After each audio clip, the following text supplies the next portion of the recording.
even know when this thing's gonna go live because like I'm remote controlling that on my phone. I'm just gonna count to 5. All right. I'm just praying it worked. Anyways, hello everybody. Welcome to the Ilderon Tales. We are back with Group 1 finally. And boy, has it been some time. So tonight we have everybody in attendance. Well, not everybody. We are Sans Kaylee and Sans Jeff. So I will be controlling Elsie tonight. I'll also be controlling Lantier if the party runs into him. Otherwise, we have JD controlling Malik, Wesley controlling Dirge, Justin controlling Woody finally. Taylor is present, but I will be controlling Lumigrax as he is busy tonight. And that's your whole party, right? Oh, thanks, Brandon. Oh, no. Oh, I'm sorry.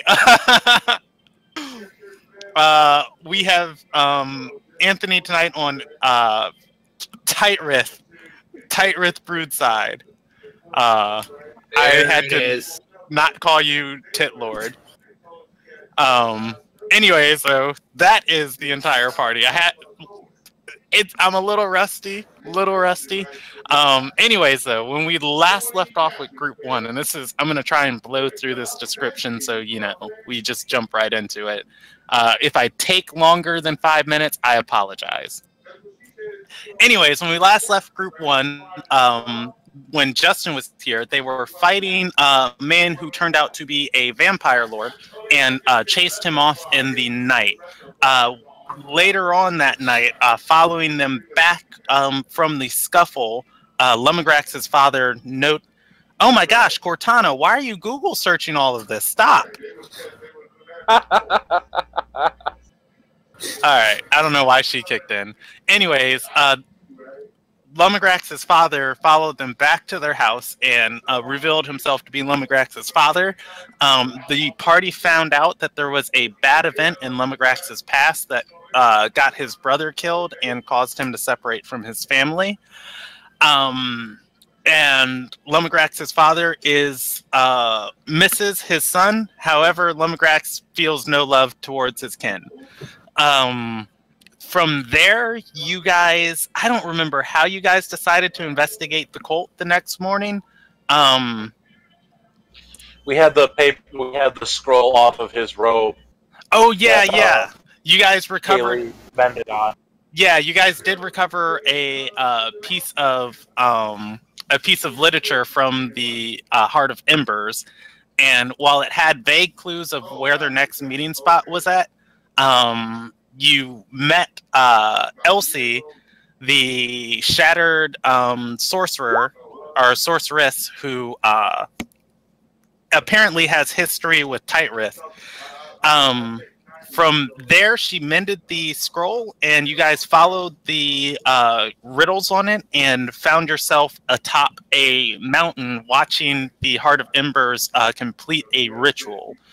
It is the 35th of Father, and rather than finding out what the ritual was or anything about what they had just done, you guys charged them on this mountaintop. You are currently embattled between the person who was standing in the middle of the ritual, where there were 12 dead bodies around her, and flames were circling and sticking to her body. She has been titled Ember Stride as she moves, she sets the land around her on fire. And yeah, you guys are just gung-ho about getting these people dead. And originally, you guys were here on a mission from Rachia to ask the cultists to stop trying to kidnap people. And that brings us to where we're at. To be fair, they can't kidnap anyone if they're not alive. True. So has this lava on the ground been an issue for everyone? I can't remember. I don't think so. It hurts to stand in it. But have people been standing in it? Oh, I am currently standing in it. How about that? And so is Grax. I better see how much health I have because All I right, can there we go. I can definitely help you guys on that too. All right, so the mechanic so far that you guys know, every time she takes a standard action, she chooses to place a burning square where she was or where she ended up taking her action at in the final place. The second thing she's been doing is she's been rolling for a recharge on a ability to hurl squares of lava at people. The fire squares she leaves behind aren't particularly dangerous in that they just deal a bunch of fire damage. The lava is actually trapping and ensnaring people and getting them stuck in that square. The dark red square incinerated a group of people. Ember Stride has been attacking cultists and you guys alike. Okay, understood.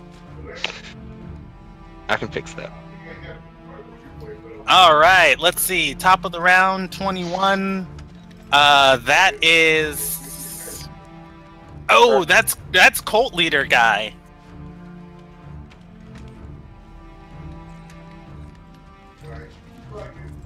Or no, I'm sorry. 21 is Ember Stride. I didn't have her labeled. All right, so let's get this going tonight.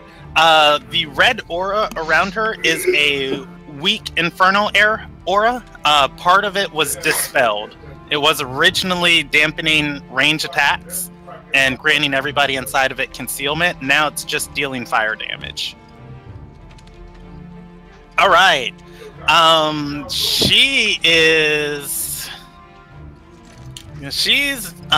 She's looking pretty angrily at Grax, and she's gonna take an attack at him. Or actually, let me roll. I'm just gonna start with all of her abilities on cooldown because I wasn't keeping track of which ones recharged on her character sheet.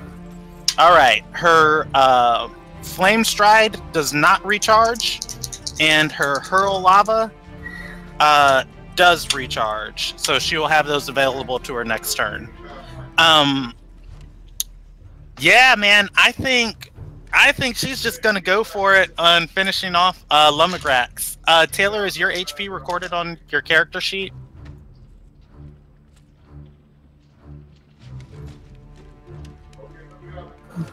Yeah, it should be. All right. Oh man. Okay, this is gonna be fun. 16. That's all she has to do to roll to hit. How much health does Grax have? Oh, she is bloodied, by the way. You guys got her down to half HP.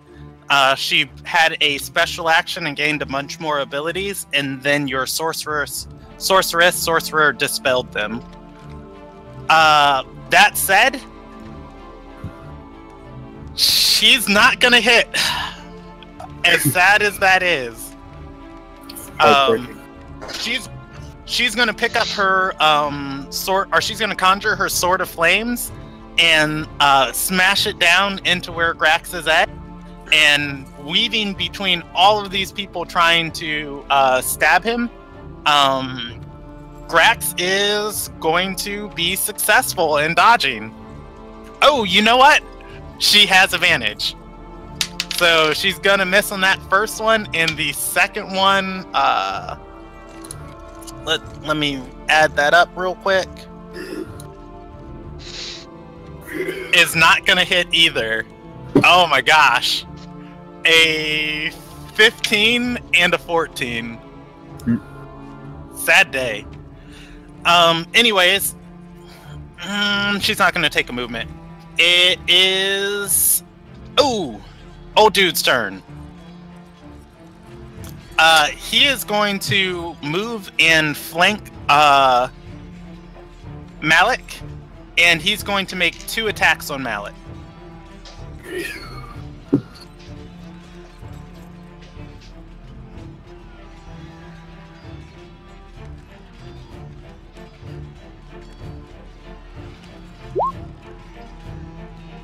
Alright, I actually have to pull up his stats.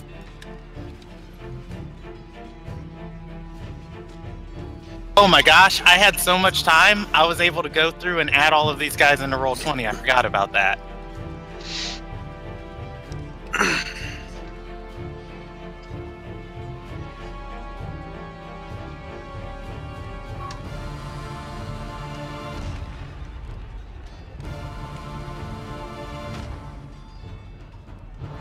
All right. He is going to. What was that? A 14 plus 9 is going to hit, and then he's going to roll a second attack.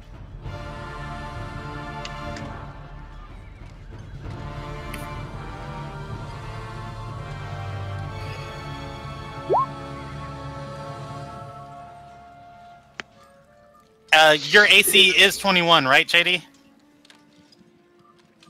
Hold that thought.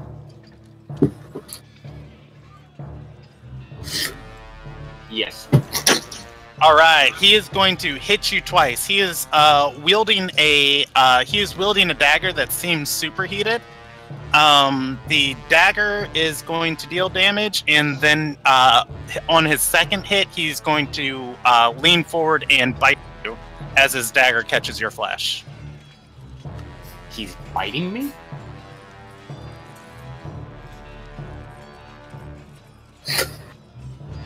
Weird.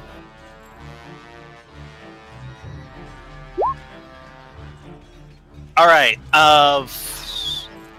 9 piercing damage and 4 fire damage on the dagger.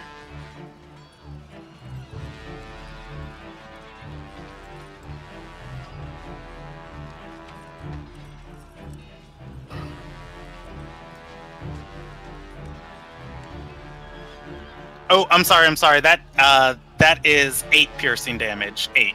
I put 5 instead of 4.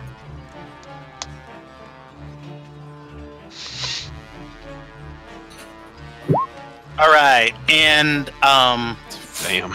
yeah, 5 piercing damage on the bite and 4 necrotic damage, because why not? I guess your maximum HP is reduced by 4.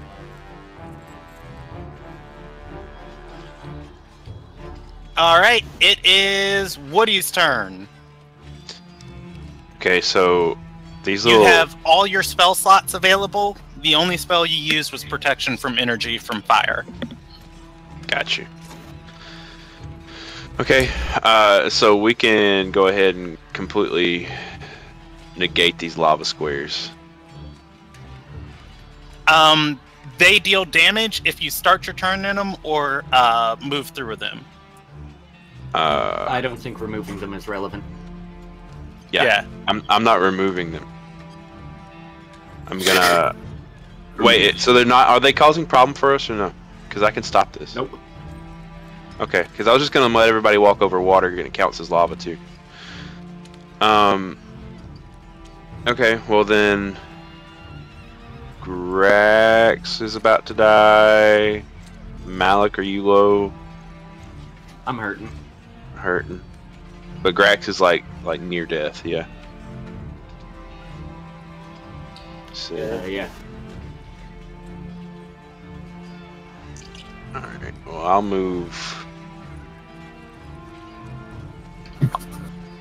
Let's see. Actually, okay, I'm gonna use a bonus action to Misty Step over next to Grax.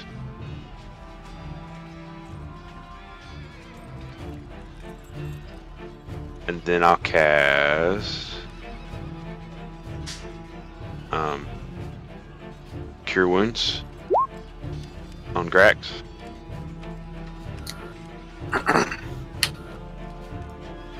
And then let's see, let me roll that.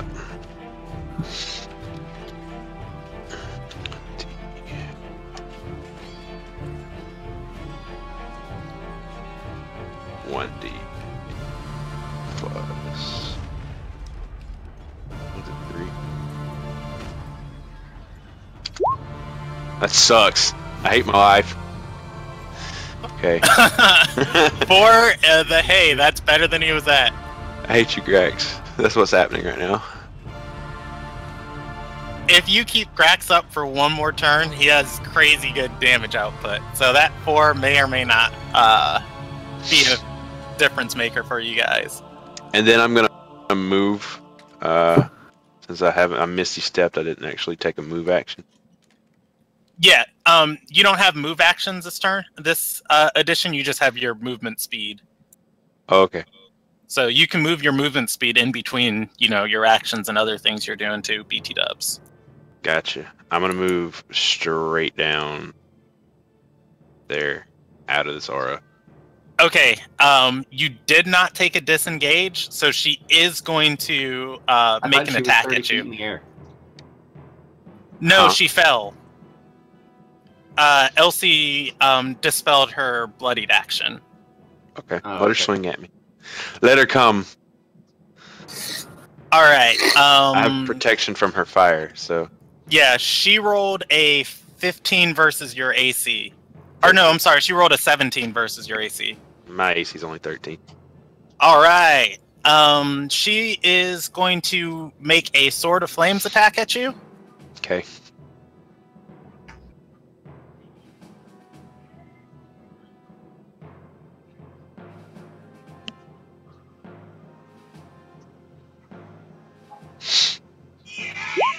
Oh, whoops! Need to turn that down. All right. Holy shit! My goodness gracious!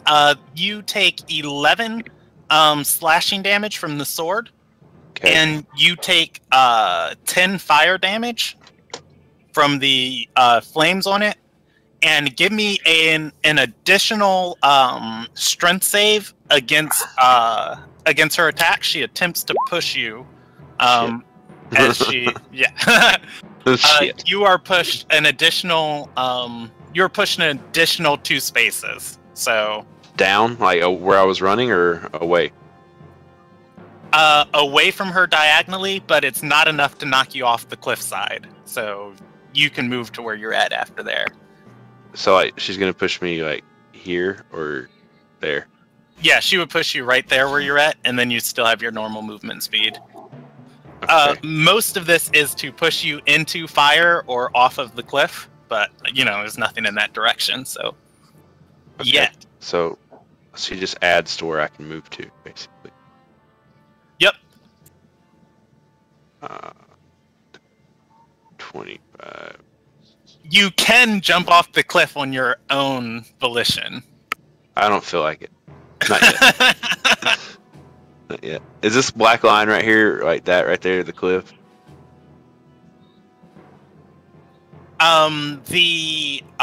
Yes. The brown side is the... Oh, I'm sorry. Brown side is wall, is more mountain. Blue side is cliff. Oh, okay. Gotcha. I'm just gonna move. Yeah, you guys are on a plateau as the mountain keeps climbing higher. I'm gonna have fun right there. Take this damage here. Alright.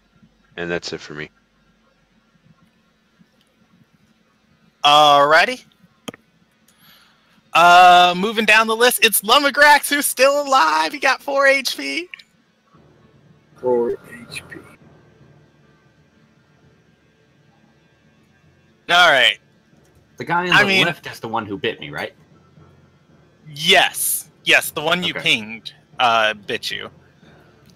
Right, Lumagrax could run and definitely live. What? But I just don't feel like he would do that. No. Yeah. Riot. But also, fighting inside of all this fire just might kill him. Alright, start of Lumagrax's turn. He takes from the lava square, burn it all, she deals...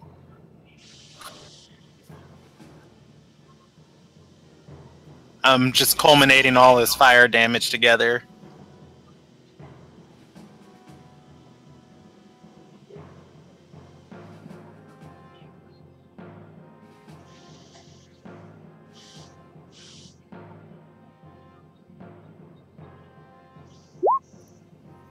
Oh, snap!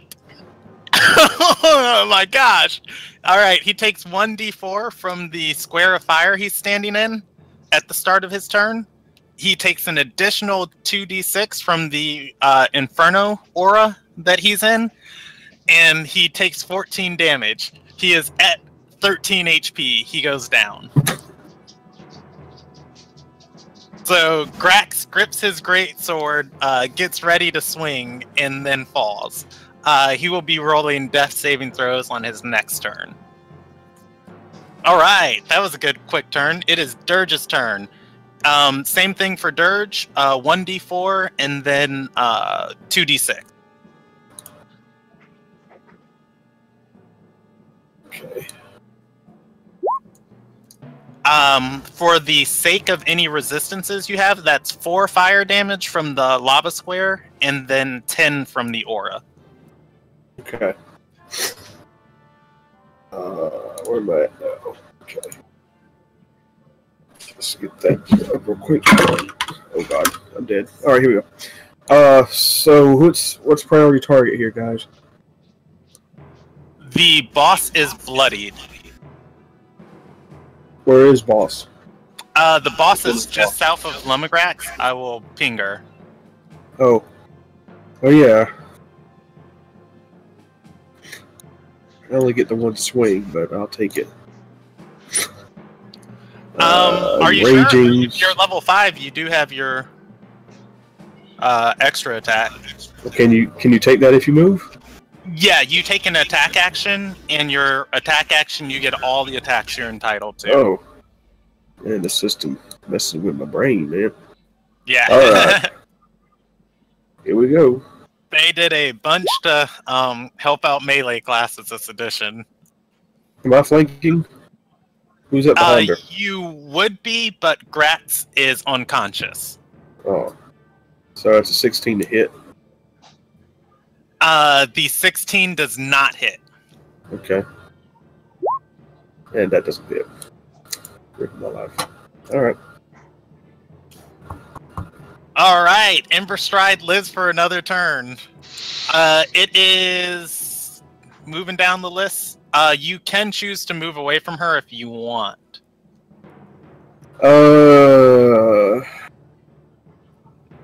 You know, keep in mind attacks of opportunity, but you know, if she chases after you, she's not going to be on top. Well, it doesn't matter. There's already flames on top of Grax. I would not move away from her. I was just saying, thinking if there's a better position I get in, so someone could come in and flank, but I don't know. Yeah, you can move in any of the squares she can reach, and she wouldn't attack you. I just don't think there's a better or a more advantageous position where I already am. Because if Grax is healed for a significant amount and gets back up, then we'll be flanking. Yeah. So I think I'll just stay here for now.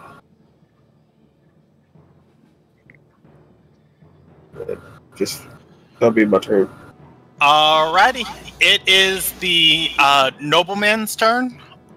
He is also moving through the aura without issue. He's going to turn and attack Malik twice. Please don't.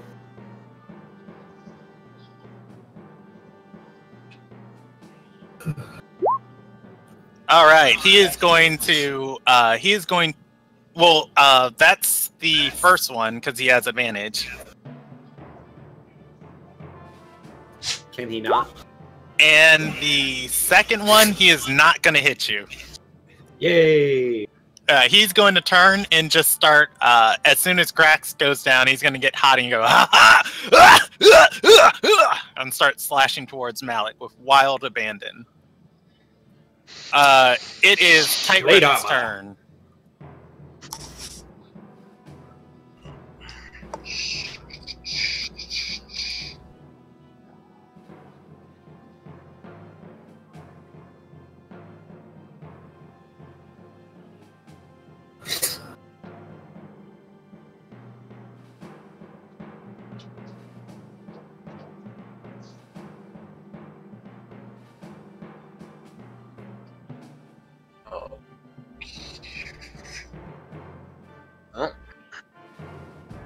I've really got nothing, so I'll target Fire Stride and Eldritch Blast. Alright.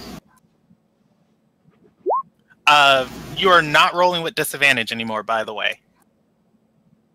Still don't hit with the first one. Believe in that +6. Does an 18 hit? You see your Eldritch Blast explode next to her as it does hit.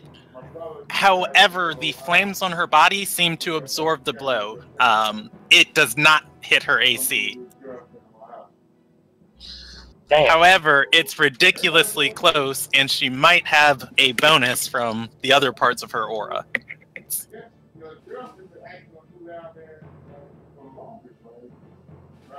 All right. Oh, at the end of your turn, she's going to make a bonus action, and she's going to hurl a ball of lava at you. Go ahead and give me a reflex save versus her spell save. Save? Yes, reflex. Yeah. All right, it splashes on top of you, and you can make an additional reflex save to try and not be restrained. Restrained by what? The viscous magical lava. Not restrained, but immobilized. I used the wrong word. All right, the lava splashes around you, and it deals 7 points of fire damage.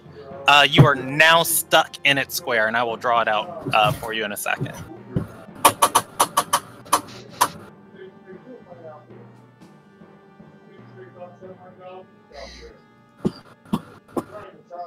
Fuck.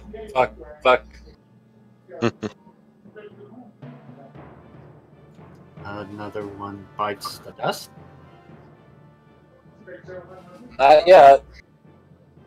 Yeah, I mean, you guys didn't need 2 party members. You can always get more. All right, it is Elsie's turn. Elsie is going to keep doing what she's been doing well. This is what Matt Colville refers to as a death spiral. I'm gonna make it out. All right, she is going to. Wonderful for you. Oh man, that's Sam's character. I was like, why does she have cleric spells available? But you should probably heal somebody with those. Yeah, she does not have cleric spells available. I know for a fact she did not use any of her sorcery points, so she's going to consume a spell slot for another 3rd level spell. I just have to go remind my brain of the conversion rate. Do you know how much a 3rd level costs, JD? I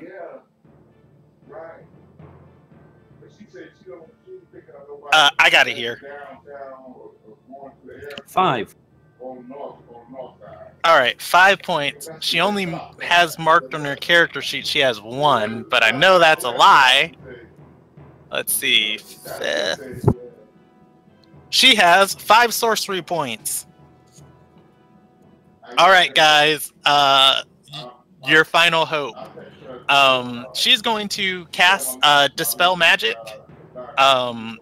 In its 3rd level slot, and she is going to roll against the boss's current spell effects.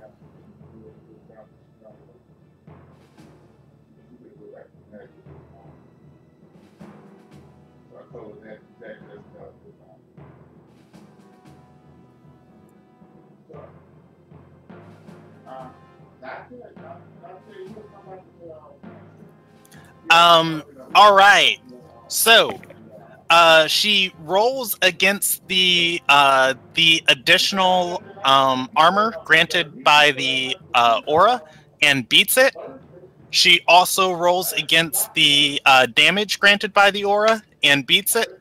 And secondly, she rolls against the effect, granting the boss something else that I'm not going to say because she did not beat that one.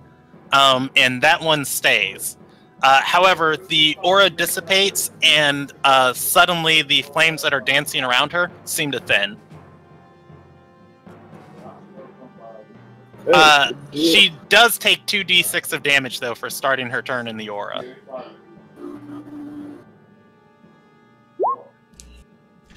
Which rolled incredibly low. Alright, whatever. You want to half of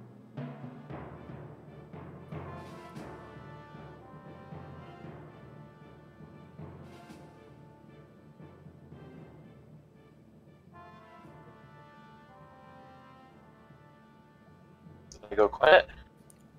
Oh, I was just... Can you guys still see that aura? No, it's gone. Okay, cool. I still have it up on my screen, but I just wanted to make sure it disappeared for you guys. Alrighty. End of her turn. The boss is going to take another bonus action.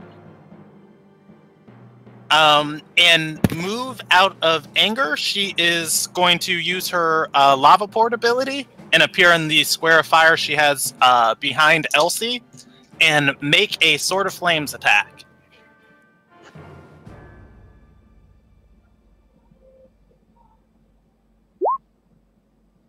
Alright, let's see what her AC is.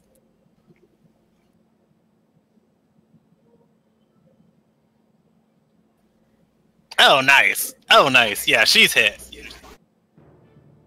Alright, I'm rolling damage, and it is... Oh, top of the round, it's the boss's turn. Cool.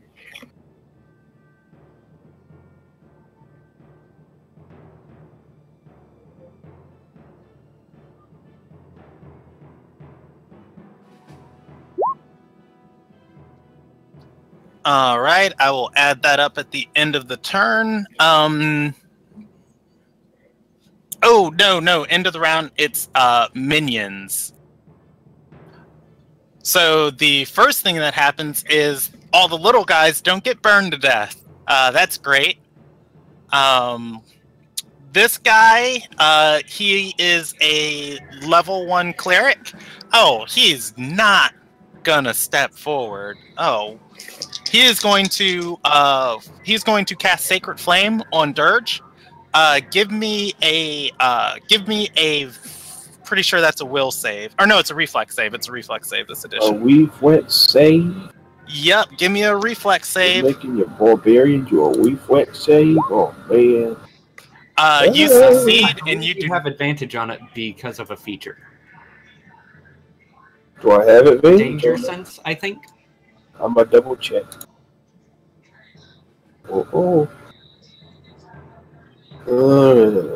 Danger sense. Have advantage on dexterity savings on stuff that I can see. Yes, so yes, I have advantage on that. Pass with flying color. Oh, you haven't been able to hear what I was saying. You pass, and you pass with flying colors. Go ahead and give me 2 more. As 2 more captains shoot in at you. Soaking in that damage. JD, give me 2 reflex saves or dexterity saves for Malik. You know what? That's fine. You fail on the 11, but you have advantage on both of them. So the 13 and 13 succeeds.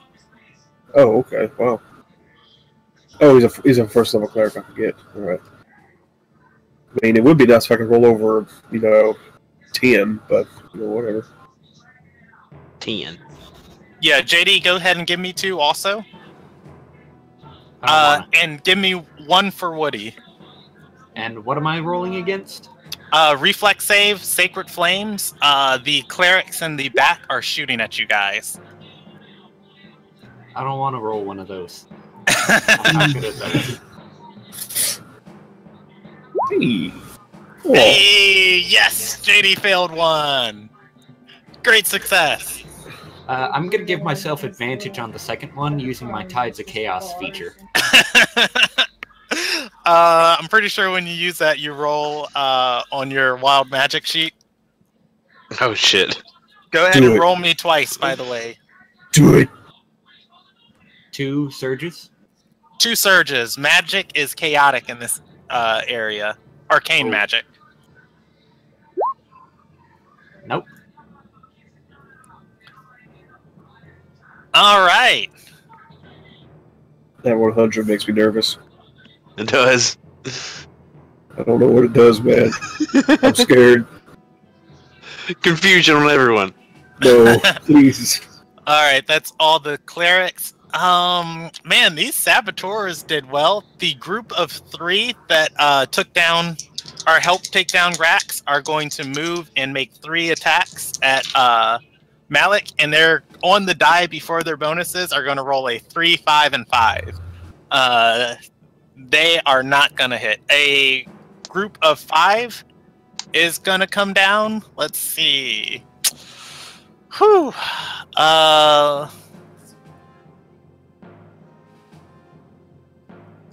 They don't have to worry about the fire aura, but they're not really any good targets left to attack. Oh, you guys, you're casters, yeah. They are going to charge past. They're going to charge past the line of clerics firing at you guys, and just with all the asceticism in the world, raise their individual weapons and charge towards Tightrith, who is immobilized in lava. They use the dash action though, so they can't attack this turn. It's fine. There's no problem. Just an FYI, 100 on a wild magic surges, I regain all expended sorcery points, which is great. What's the 41? 41, however, reads, you turn into a potted plant until the start of your next turn.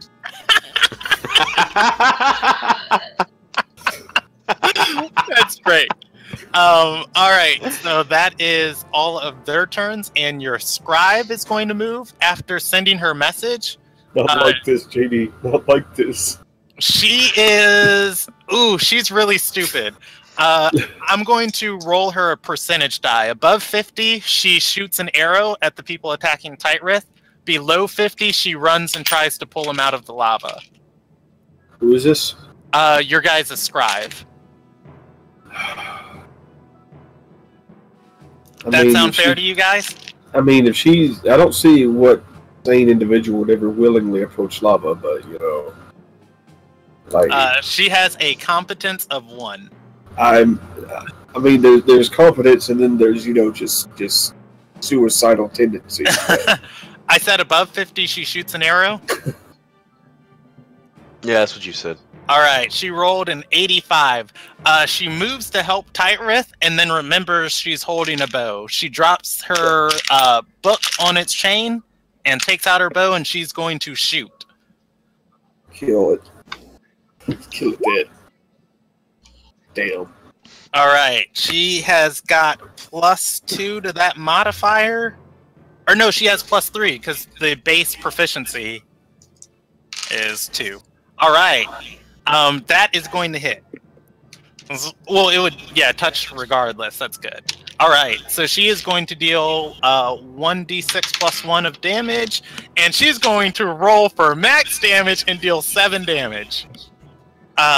She launches an arrow into the crowd of people swarming towards Tightrith. Justin, just for the sake of convenience, there were 50 people on this mountaintop. Rather than putting a whole bunch of tokens, I put the crowds of recruits as groups of 5, 6, 7, and 8 people. The one north of Grax has been whittled down to 3 people. The 2 that just joined the fight are still fresh. Okay. If you deal 35 damage to them in one turn, they just all die. Oh. That's how I've been rolling it, rather than, you know, keeping up with all of them individually. I got this.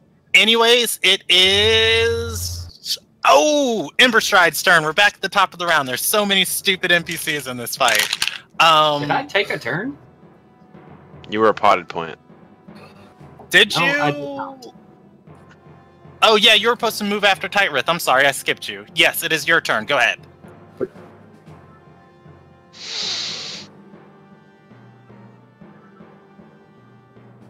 You photosynthesized, JD?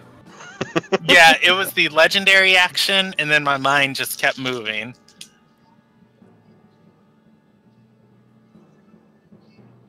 Well, seeing as how I'm about to die because I'm just surrounded by everything, I'm going to turn a first level slot into 2 sorcery points, and then use those sorcery points to quicken a spell, and I'm also going to cast Thunder Wave. It's a good idea. All right, let's go. I like that idea. All right. Hear me out. I'm going to move down into the square of lava. All right, you will take 3 attacks of opportunity. Why 3? There it'd are only 3 be 2 people 'cause left the in that guys- mob. But they wouldn't have been on top of him if he was. Oh yeah, in his yeah. turn, You would wouldn't only, yeah, you'd only take 2.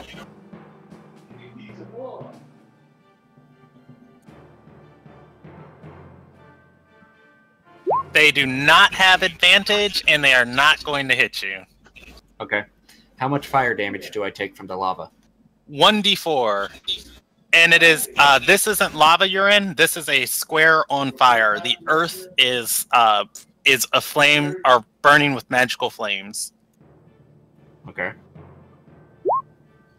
You take 1 point of fire damage. Okay, I have Does that work? resistance. Do I take no damage? No, you take 1 point of fire damage. But my resistance. You take half a point of fire damage. Good. Okay, I'm going to first cast Thunder Wave directly north of me, hitting the guy with the great sword who can't hit me, the vampire who bit me, and all of the saboteurs, just all of them. Okay. What save are they trying to beat? Saboteur. It's going to be a DC 16 Constitution saving throw. All right. I am rolling vampire, noble, and then the rest of the guys.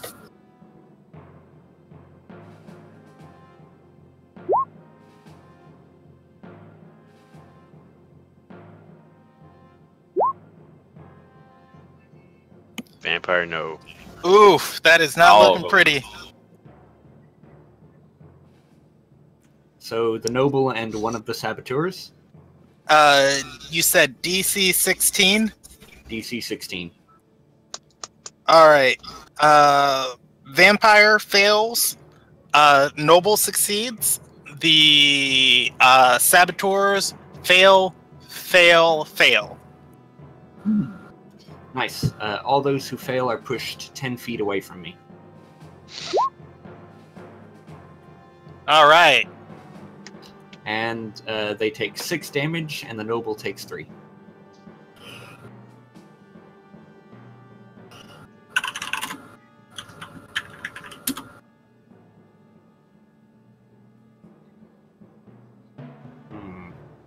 I gotta grab a new scratch sheet because I'm keeping up with Ember Strides and her lackeys on her sheet, but in case something happens, I want to keep most of that clean. Alright, so for my quickened spell, I'm... Oh, hold up. Wild Magic Surge. How many times do you want me to roll? Just 2. Okay, zip for both, although getting real close on one of those. Just toeing the edge of that surge. Alright,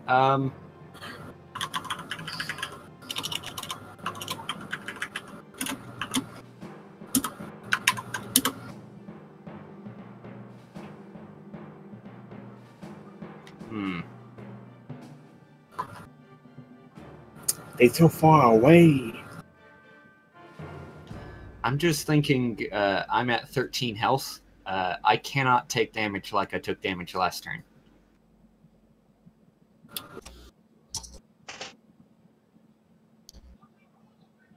Okay, here's what I'm gonna do. I'm gonna whip around and cast Frostbite on the lady with the flaming sword. All right, take away her reactions. Or no, I think that's speed to 0. Frostbite is disadvantage on the next attack roll. Okay. All right. Go ahead and roll me an attack roll. It's a Constitution saving throw. Oh, nice.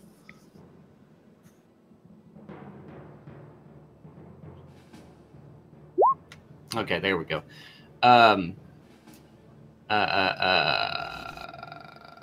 Blip. 16 DC 16 Constitution saving throw. 5 cold damage.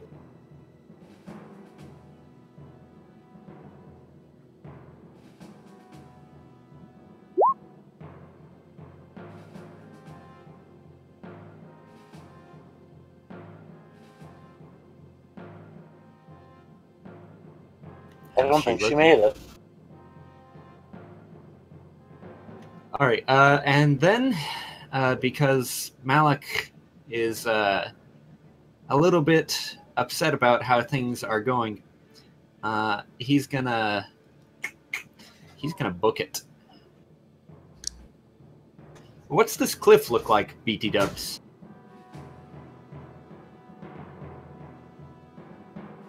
Brandon. Oh, I'm sorry. I'm talking and I wasn't pushing it. Anyways, that one, that cliff is climb upwards. That is a neighboring mountain. Okay, so the left one is the ravine into which we could jump. Yes. I'm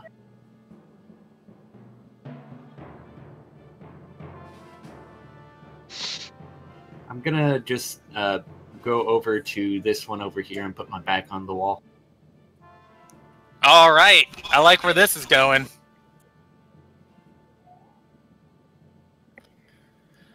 Top of the round, it is the boss's turn.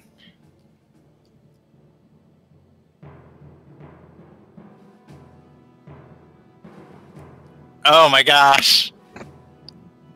Taylor might die here. All right, rolling for her recharge on the lava. On the hurl lava recharges. She will have it next turn.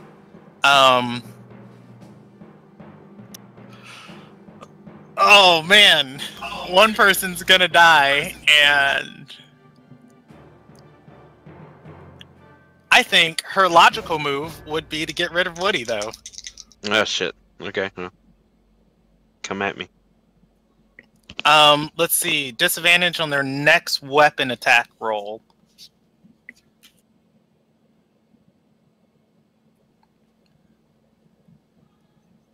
She is going to she's going to move forward to Woody. Or actually, she'd probably be hottie enough to move between you guys. And I'm going to double check to see if Elsie has a weapon equipped. She has a rapier.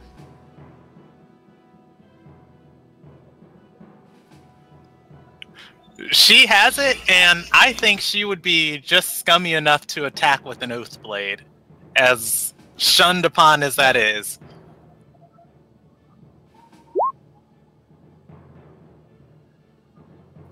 The 17 is going to hit.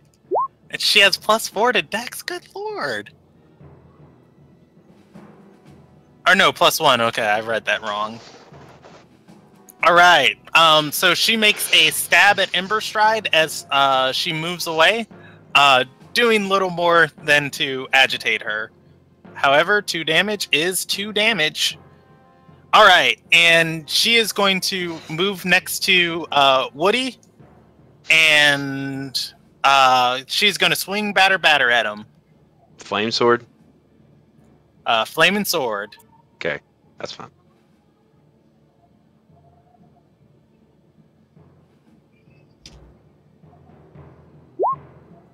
She hits. All right, she is going to hit your AC and deal some damage. That disadvantage. Okay. Oh yeah, she does have disadvantage. Is disadvantage. Oh, you're right. Sad day. Can she do anything about that? She should have went with the hurl flame and just hurl the flame on both of you guys, and she'd still only get one of you. All right, sad day. All right, she moves between you, makes an attack, misses. As you move out of the way, her sword collides with the ground, and she leaves an incinerated square where you're at. Okay. It is Vampire Dude's turn. Cast no.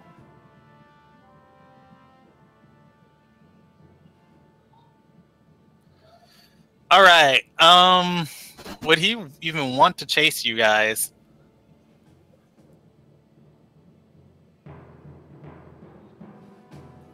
He's going to move forward and yell towards Emberstride and say, "Good, good, finish the interlopers." With his flaming dagger, he is going to move to attack Dirge, making 2 attacks once again.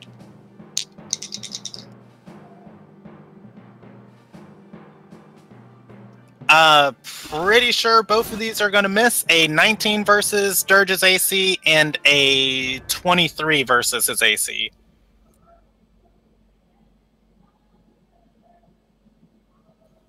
Leslie. Sorry about that. 23 will hit, 19 will not.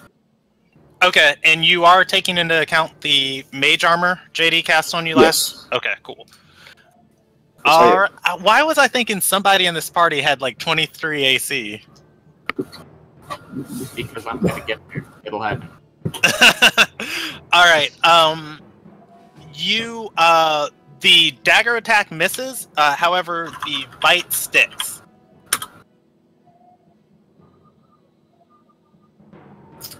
You know, I don't feel like that was a good idea for him to do that, but, you know.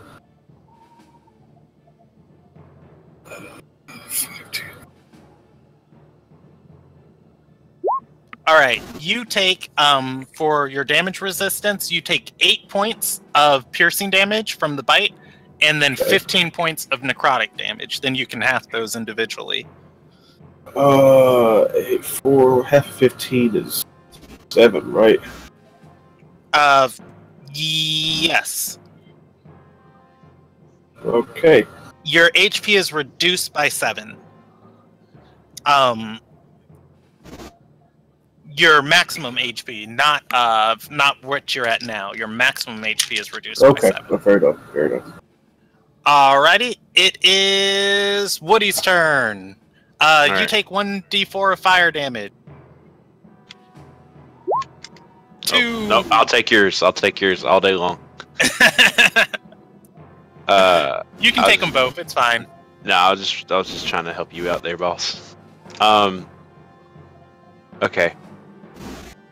So I'm gonna do stupid stuff. I'm gonna. How stupid is it? It's pretty damn stupid. Conjure animals, of course. This is coming. All right. Keep in mind, if they touch multiple squares, they're just going to take multiple fire damage. That's okay. All right. Okay. When are we going to get our 18 bats? They're not going to be that big. Oh wait, are these big animals though? Hey, let me see what their size is. Medium. No, they're medium sized. Okay. We're summoning 8 of these giant poison snakes.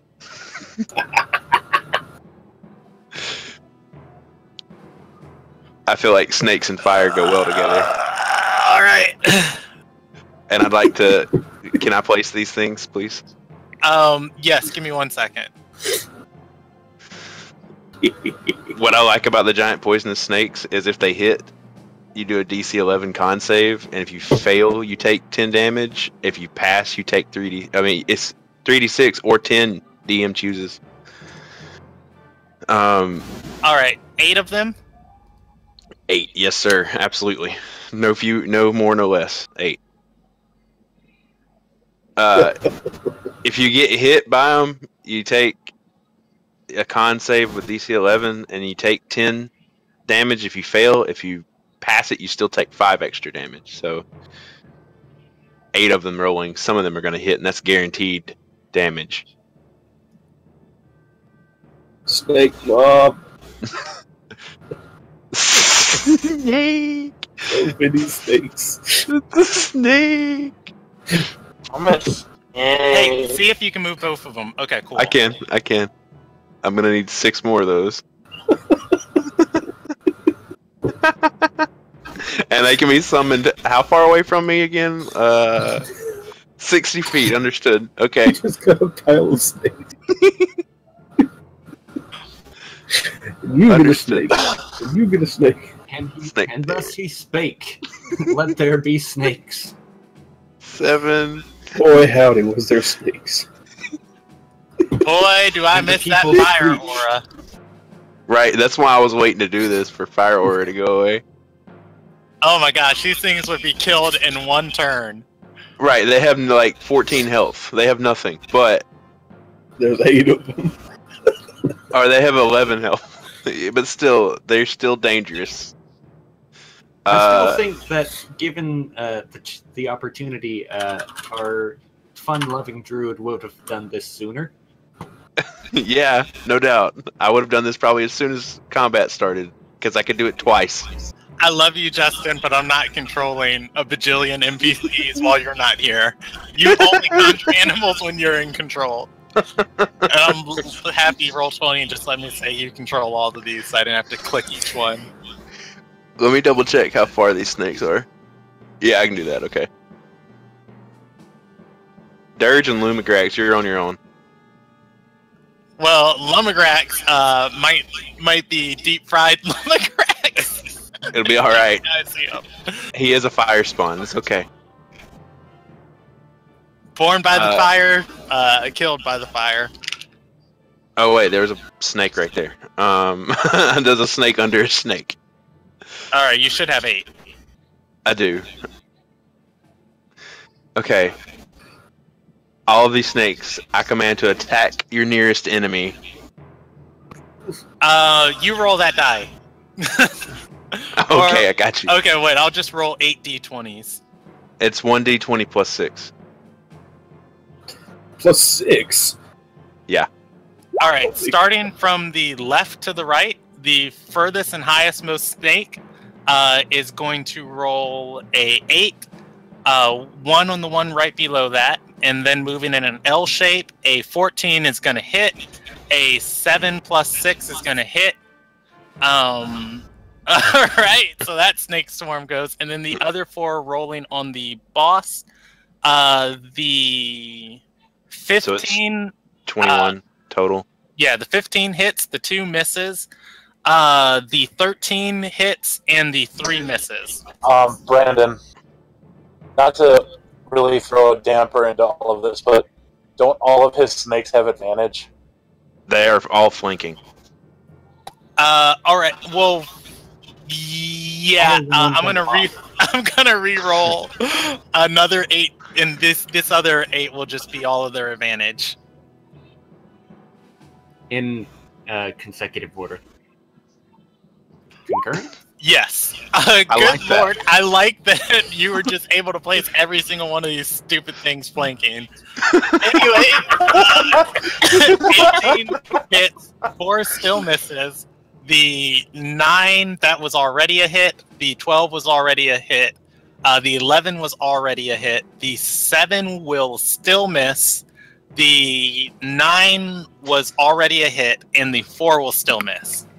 So, Okay, so 5 one out of more 8 hit. yeah. 5 out of 8.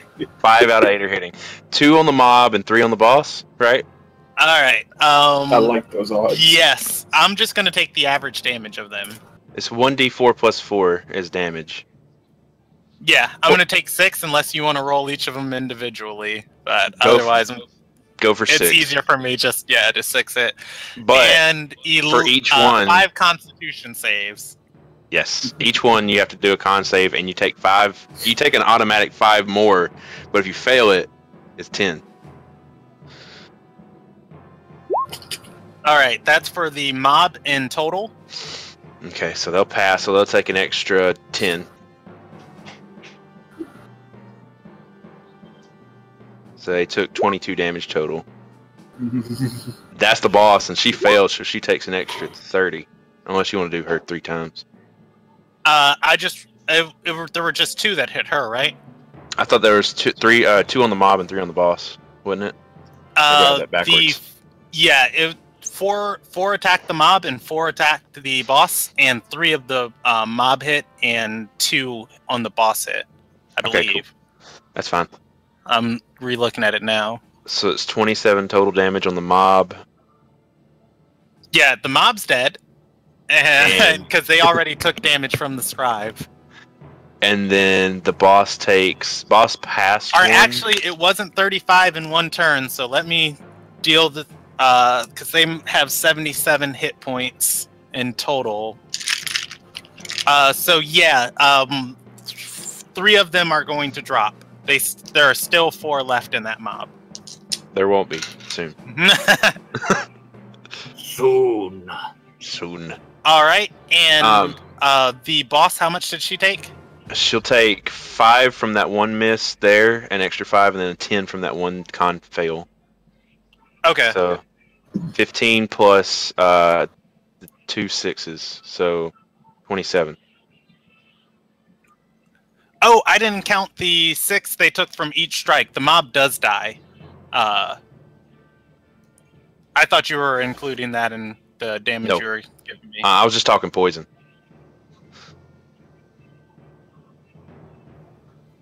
All right, so she takes 27? She takes 27.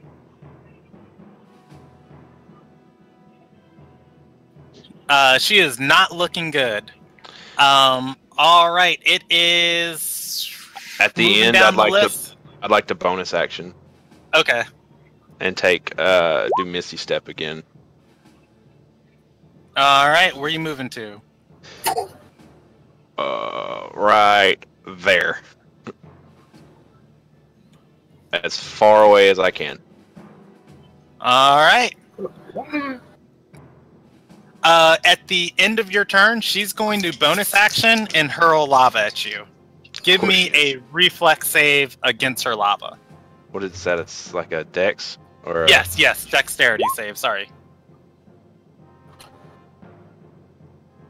I'm going to miss. But I have the fire protection, so come hit me. Come hither. Give me a second one on trying not to be ensnared by it. I'd like to use my inspiration on this roll. You can. 20. You pass. A ball of lava crashes on top of you, splattering 2d6 of flames. You take 4, alright, whatever, points of fire damage. And 2 points of fire damage. Yeah, you are able to get enough of it off of you that you're not stuck your next turn. Cool. Let's go.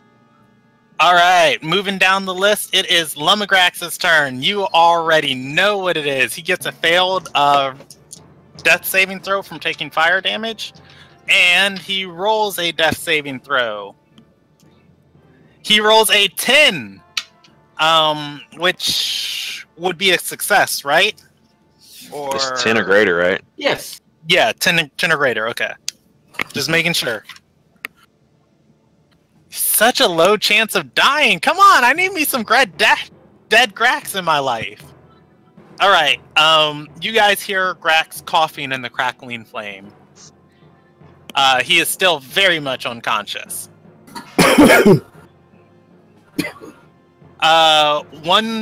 One failed throw and 1 success. It is Dirge's turn.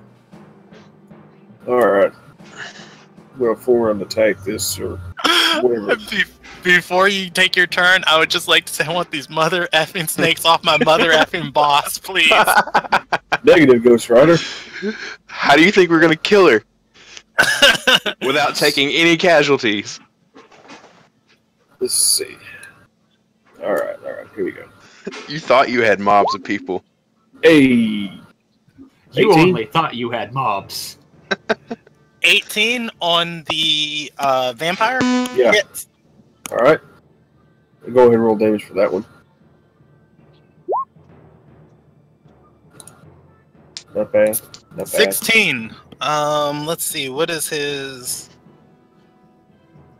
Is your axe magical? My hammer? Yes. It is not enchanted, no. Okay, alright, I will record that damage. Okay. Going for a Are second you still attack. raging, Wesley? Yeah. Yes, I am. So that's an extra bit of damage to that. Yeah, it's 2 more damage, I think. Okay. No, it's 3. I'm sorry. God dang it! All right. The 11 is not going to hit. All right. Or the 12 is not going to hit. I will allow you to use your movement action to run and try and punt Grax out of the fire. Bunt. If you want to do it sloppily, he'll take a death saving throw, but he won't get an automatic success on his next turn. Failure. Or yeah, automatic failure. I mean, I'll take an automatic success if I don't do it, but yeah, I'll do that, and so you don't charbroil to death.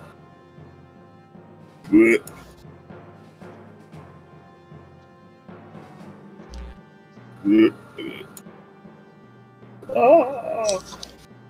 And as I die in the lava, I give a thumbs up. Nice. Wait, don't you have resistance to all damage? I do, but I'm probably going to die this combat. Saying.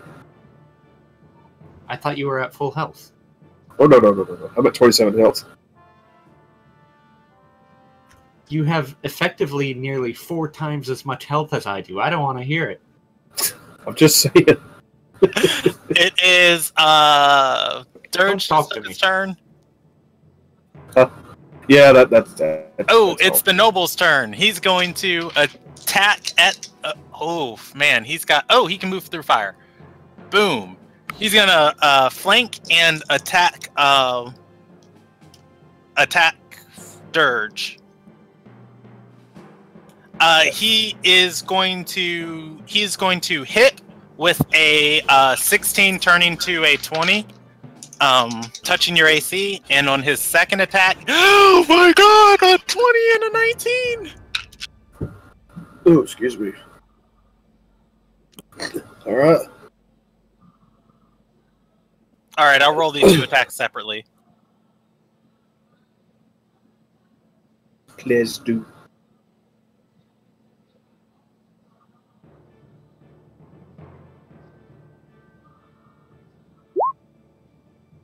That is the critical. It is 19 straight. 19 straight. I think a great sword of slashing. Yeah.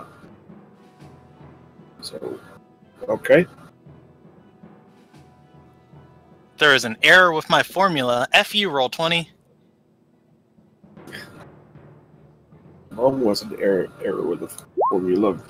All right, and the Give me difference the between a formula. crit and a non-crit, 8 and 19 damage.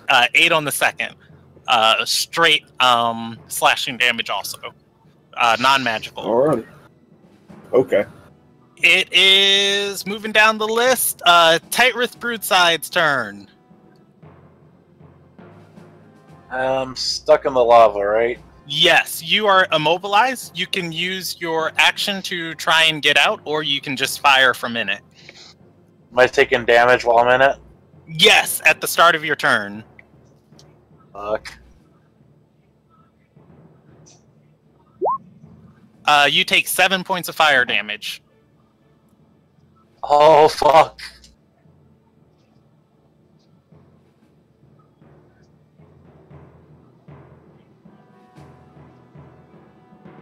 Hashtag believe. Oh, shit. I think the condition immobilize is your speed is reduced to 0.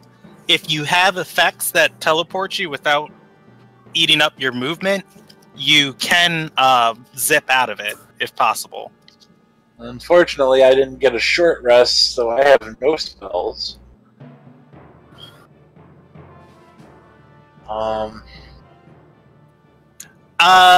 Double real quick, and this is just going to be a retroactive thing because I might have cheated you. Double check Dwarf because I think you might have advantage against things that try and move or stop you from moving. I'm looking at your racial traits right now.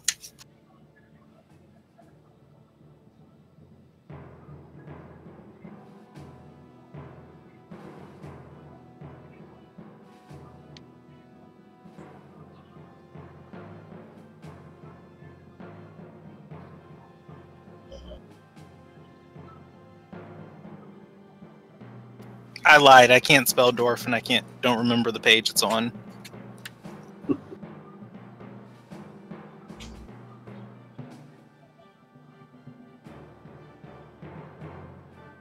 What type of world is this where dwarfs are the first ones listed in the player's handbook? Is that what D means? All right, Yes. Let's see. Dwarven resilience, you have advantage on saving throws against poison. Dwarven combat training. Yes, I lied to you. It doesn't look like I have anything there.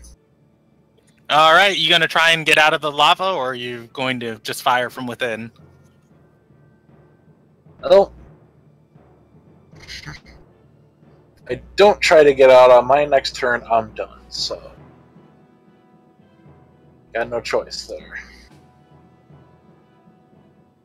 Yeah, I kind of feel like that's a situation that most of us are in.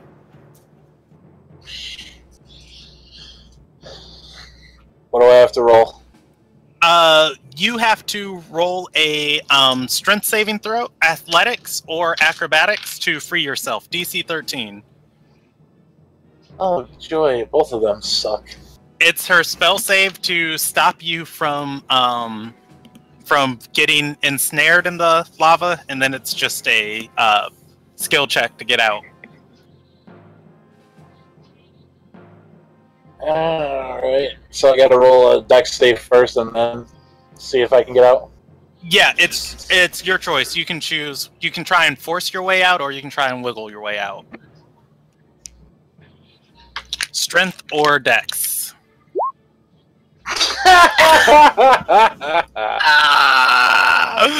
Wow. This is gonna be fun. Hey, the scribe notices you struggling, by the way, too, so she can use the help action to pull you out, or she can try one of her own. Just saying, all hope's not lost, just most of it. Moving down the list, it is Malik's turn. Hit me with this BS, JD. Make me regret not using a legendary action at the end of last turn. Well, I'm afraid you're going to be, by and large, disappointed. Because I have one spell slot left. After that, it's just cantrips. It's just cantrips all the way down.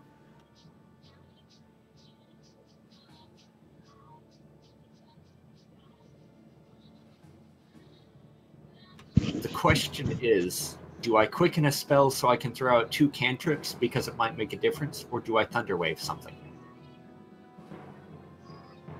Not to metagame, if you Thunderwave, you're gonna hit his snakes, aren't you? Yeah, I mean, I could move up and possibly Thunderwave something else. But here's the thing. If I say take out the snakes.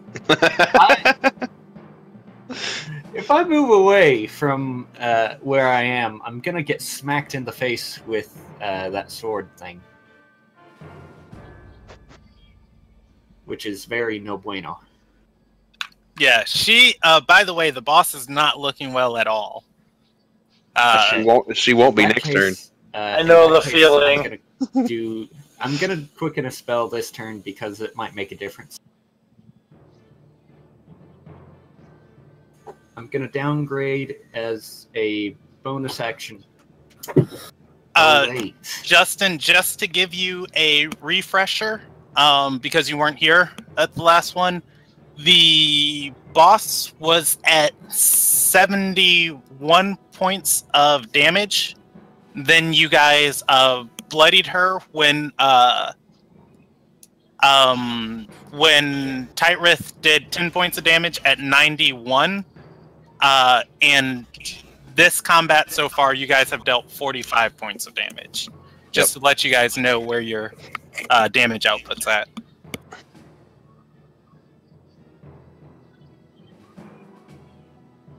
Alright, I'm gonna cast Acid Splash on the Cleric and the Noble that are bothering Dirge.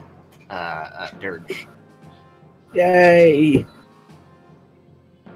Acid Splash. Acid Splash. Splash. To deal 4 damage!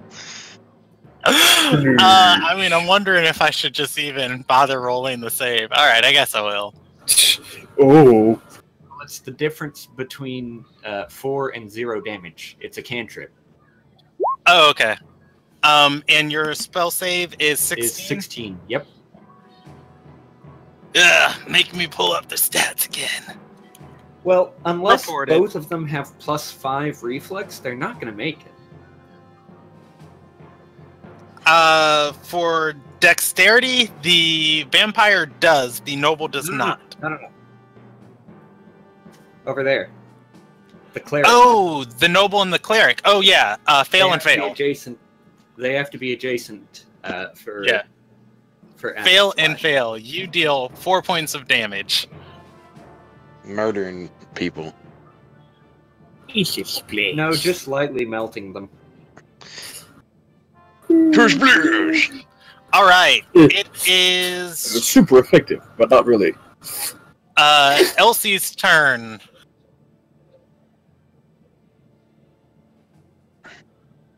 I'm going to try not to be biased here. I'm going to roll a 50-50. Nobody did anything to the boss, so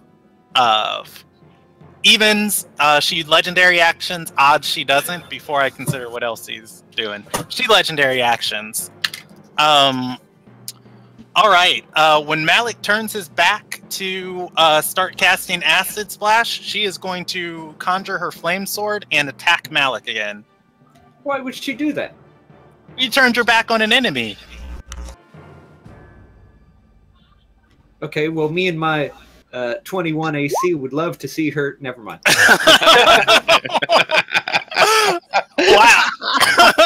I was actually thinking, like, you know what? She's been rolling crappy, but that is a nice roll. She touches your AC, and she is going to deal some fire damage to you and leave your square incinerated. Please don't. Please don't. Snakes, help! Bite faster, you little noodles. All right. You take 11 points of slashing damage and 6 points of fire damage. Alas, He has fallen. I'm at 0. All right. And you did count the resistance of that, right? Yeah, I had 13 health. So Oh. there was a chance I could have lived. But no. All right. Ember Stride begins to cackle madly. I'm gonna scream, laugh harder, you son of a bitch. These snakes are gonna bite your ankles. Yeah, that looks to be her next focus. All right, it's Elsie's turn. Hit by the snakes. Snakes. Snakes.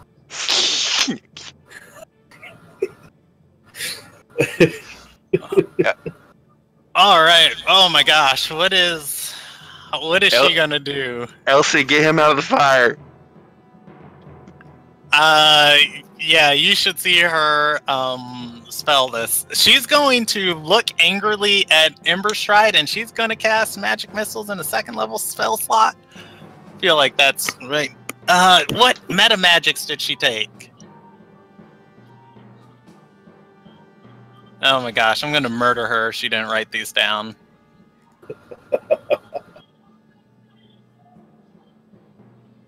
I mean, you were going to murder her anyway. Actually, she's probably doing the best out of you guys right now. Well, I know, she hasn't been attacked, like, at all. Of course she's doing better than everyone else. She did not write down what meta magic she had, so I'm just gonna cast this as a normal spell. Oh, she doesn't have sorcery points anyways. I used them all.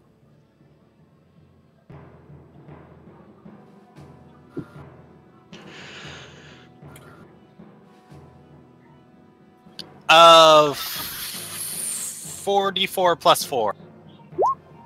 All right, she's going to deal 12 points of force damage at the boss, each missile finding its mark. Oh man, if Well, I mean- she could. They can't not find their mark. Yeah, I was gonna say she could bonus action, but you know she's gotta eat a spell slot for that.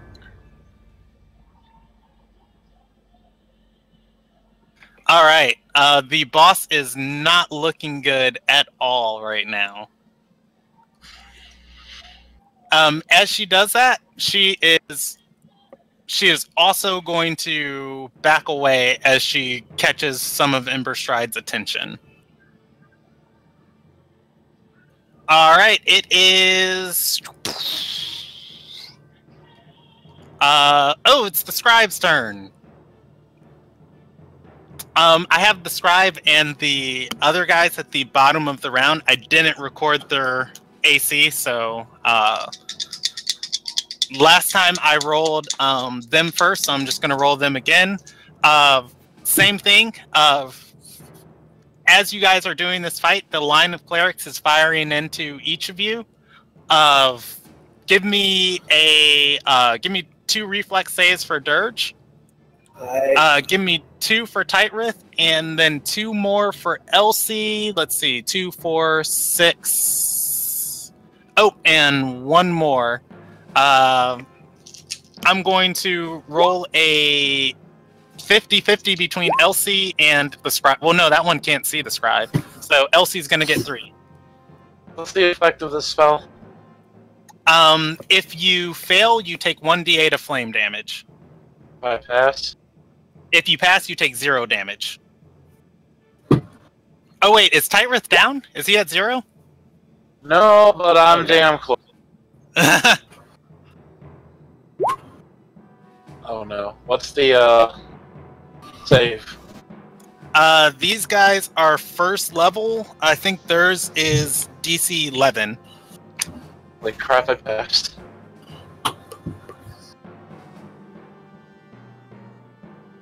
Alright, Elsie might have failed one of these.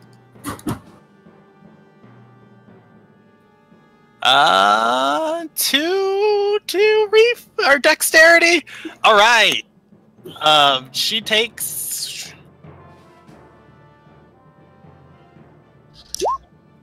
Wesley, you failed one. Alright, you take 1d8. Oh, I got advantage on those. Oh, yeah, you do. Never mind. Alright, Elsie takes 3 points of fire damage, which halves.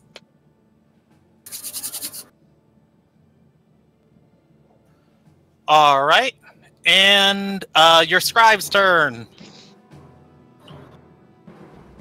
Very fearfully, she is going to approach these snakes, and she is going to use her action to try and pull. She's going to use her action to try and pull Tightrith out of the lava. Fear not the snakes, my child. Fear not. She is successfully. Actually, I'm going to roll it with disadvantage, just because she's yanking you out of the lava, and she wouldn't be making. Yeah, she wouldn't be making the same exact check as you.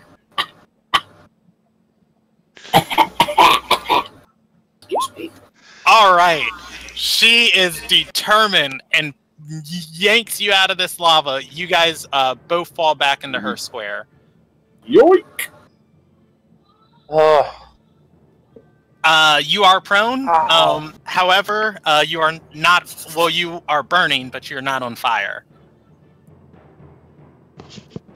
You just see him sitting there smacking his feet against the ground that's not on fire.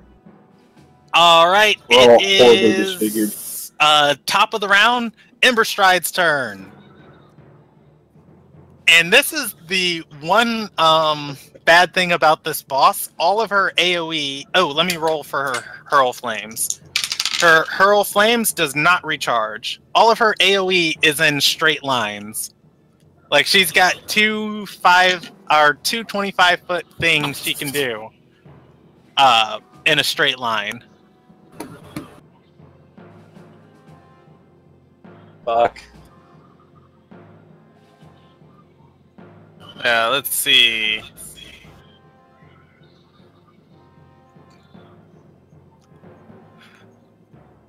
Ugh. The snake placement is just good enough. And I've Just- made it out of range. Just tasty. All right.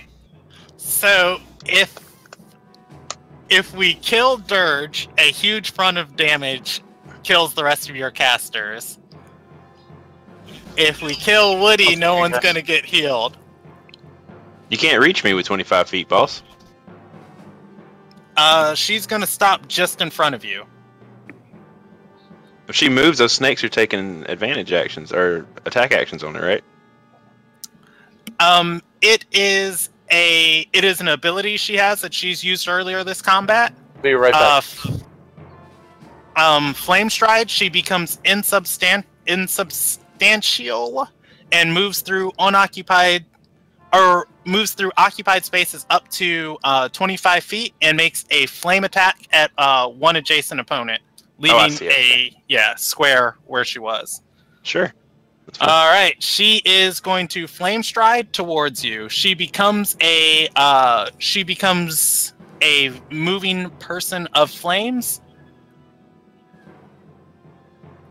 How very eloquent. Yeah. She's going to move through that square of the snake, and it's going to take 2d6 of damage. It is still alive. Takes 8 flame damage, and she's going to make one flame attack at you with her great sword, or her flaming sword. That's fine. Come at me, brethren.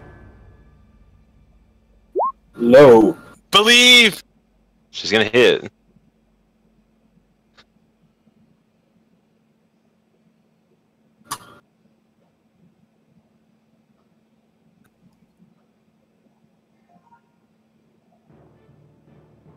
All right. She does not leave an incinerated square where you're at, as you guys are both in.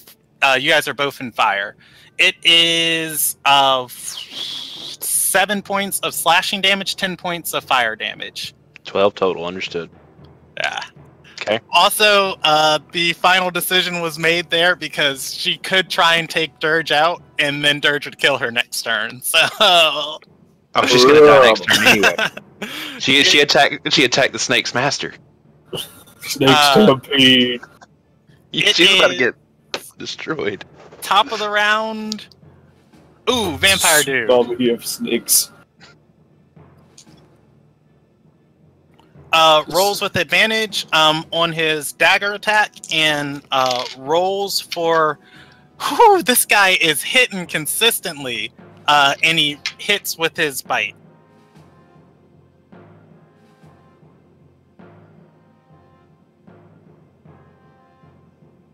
I'm back, by the way. Okay. Fire attack. He deals 5 points of slashing, 2 points of fire. Okay.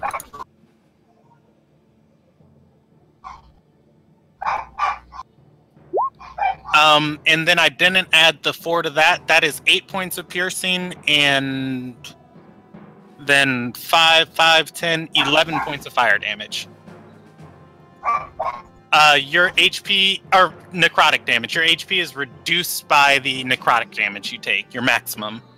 And it is Woody's turn. What's up? Okay. Do I take damage starting in this fire? You do. You take 2d6 as this is the lava. Oh shit! Here we go. You gonna? Okay. That's Yeah. fine. I You can handle take that. 6 points of fire damage. I can handle that. I'm gonna yell at the snakes. Stop this bitch. And they can move 30. So there's one. Here, I got you. That one's moving Your there. furthest snake can get in range, so I would position them if they can move further to move them in the lava and attack, because you're only going to get 4 attacks on her if you don't. Or Is 5. he gonna move when they move into the lava? Do they take damage? Yes, they take damage moving into the lava. So you can attack and then move forward, or you can attack and then move back. Understood. Okay. Fred, Yes. Understood. they're just down. All right. Okay, so can that one move into the lava? Yes. Take some damage on that snake for me. Did the necrotic damage take him down? No. I think it's just, the 120 damage he's taken this combat thus far. That's All right. he didn't really. I just needed to know for a spell effect. Well, it's a spell effect. The bites you've been taking by the vampire. I mean, I guess it was the bite that took him down. So yeah. Alrighty. We're almost done. I'm still measuring. I mean, Justin, I don't even want to tell you how much HP she has left. Take these attacks, man. I don't care. She hit me. This is how this works. So she takes 1, 2, 3, 4, 5, 6, 7 hits. That's how many can reach her. I'll have advantage. 7 with all having advantage, and they roll 1d20. Oh, disregard the last one. 8d20. Okay. So 1, 2, 3 guaranteed hits. All right, 2 criticals. Let's see. Her AC is 16 right now. Okay. Let's +6 to all the dice. +6 to all the dice. That's going to be a hit. That is not going to hit. That is going to hit. That's going to hit 3 hits.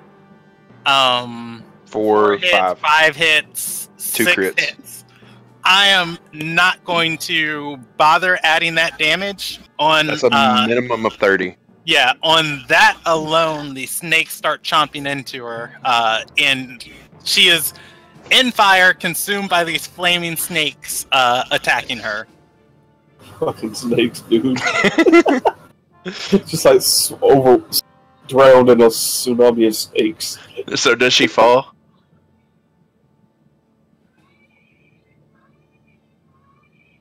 Brandon? Oh, I'm sorry, you couldn't hear me. Yes, she falls and consumed by a pile of snakes attacking her. Okay. Now that she's fallen, I'm moving out of this fire. Let's see. Before she dies, she takes a legendary action because... Yeah. She takes apparently... 5 legendary actions. 1, 2, 3. Okay, I can move right there. I'm going to move right up here next to Tythrith. And I'm going to... I actually didn't use an action yet, so... I'm going to... Now, Tythrith is alive. Do you want to heal him or one of your dying allies? I can't reach them. It's all by touch. Ah. Fair enough. I can either... Let's see, wait a minute. I don't know how much health Tythrith has. For the sake of being safe right now, I'm going to heal myself. Because if I take damage to... I have 5 hit points. So if I take damage, there's no more healing going out anywhere. So... That's fair. Fair enough. I'm out of the pit, so I can, survive hopefully another round. 1d8. I'll heal 7.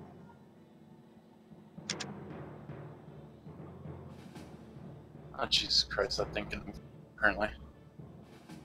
And that's it. Alrighty.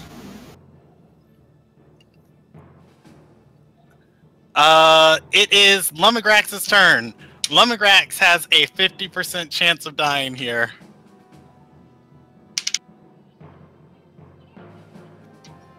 Taylor, are you there? Oh shit.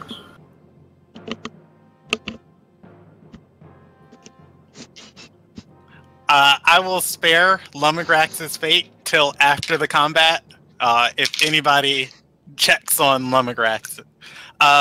Next we have Dirge. You take one failed save from the fire, and you roll another. Just a straight D20, right? Yes. Alright, here we go. Fuck my life. All right, 2 failures. Out of how many? 3. It is... Boss is... Oh, wait. Top of the round? No, it's after Dirge, so it's the Noble. Yeah. It's not the top of the round. Cool. So that vampire needs to go back to where it was. Yeah, I know. I got too excited. The Noble is... Oh man, your guys' spellcaster's up there. He is going to step forward and take 2 attacks at her. He is going to hit and hit.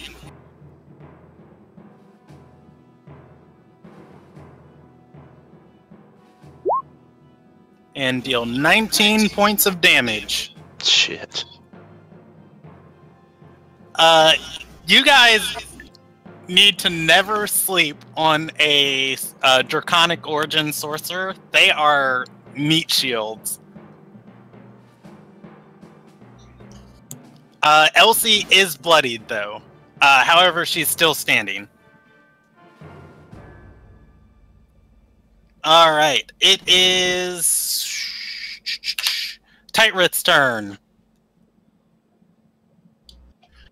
Alright, so I'm prone, so I'll use my movement action to stand up. Okay, this edition it's half your movement speed, so you still got 15 feet. Well, I'd only have probably 10 then, because I only have 25. Oh, okay.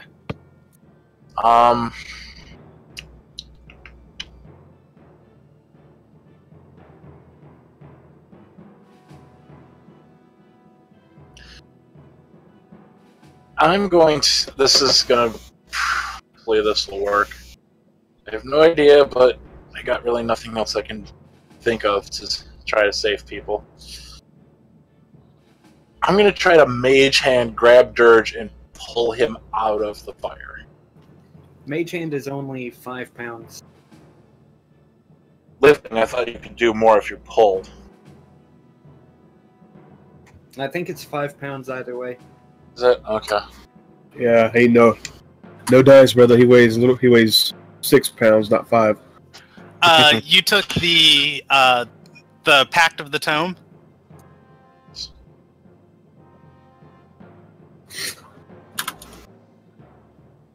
Can you say that again? I didn't hear you. Yes. Okay. Was that the only cantrip you got with it? No, I got quite a few. Not many of them that are going to really help otherwise. The fires do look like the least of your concern, as now that Ember Stride's down, it does look like they're simmering out. Okay.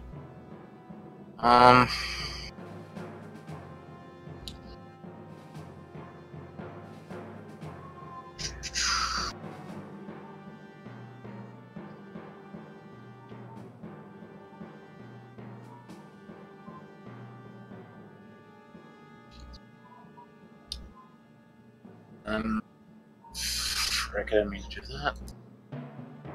I guess I will... How do the Noble and the Vampire look?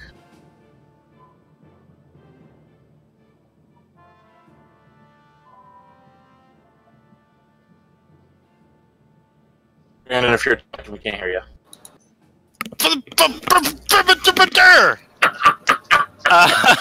The Noble's bloodied. The Vampire has taken a bit of damage. However, he doesn't look scathed, but he seems very focused on Ember Stride. Alright, then I will double Eldritch Blast the Noble. Alrighty. Go ahead and roll damage. First one's a 14.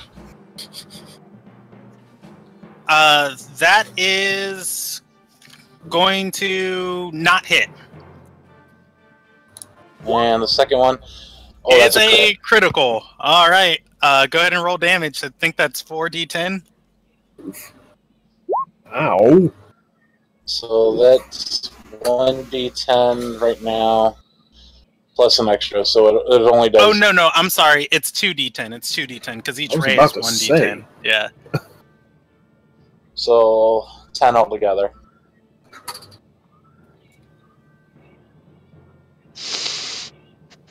Alrighty. He is Can't still just up, do 2d10. but he is not looking good.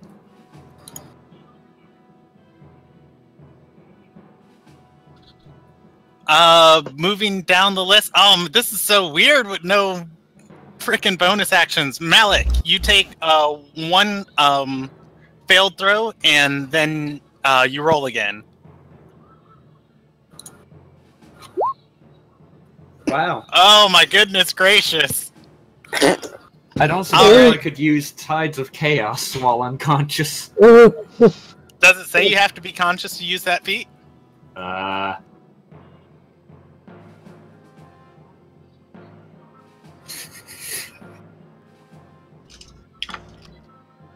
Sorry, that's like the biggest FU in like 5th edition that you can do.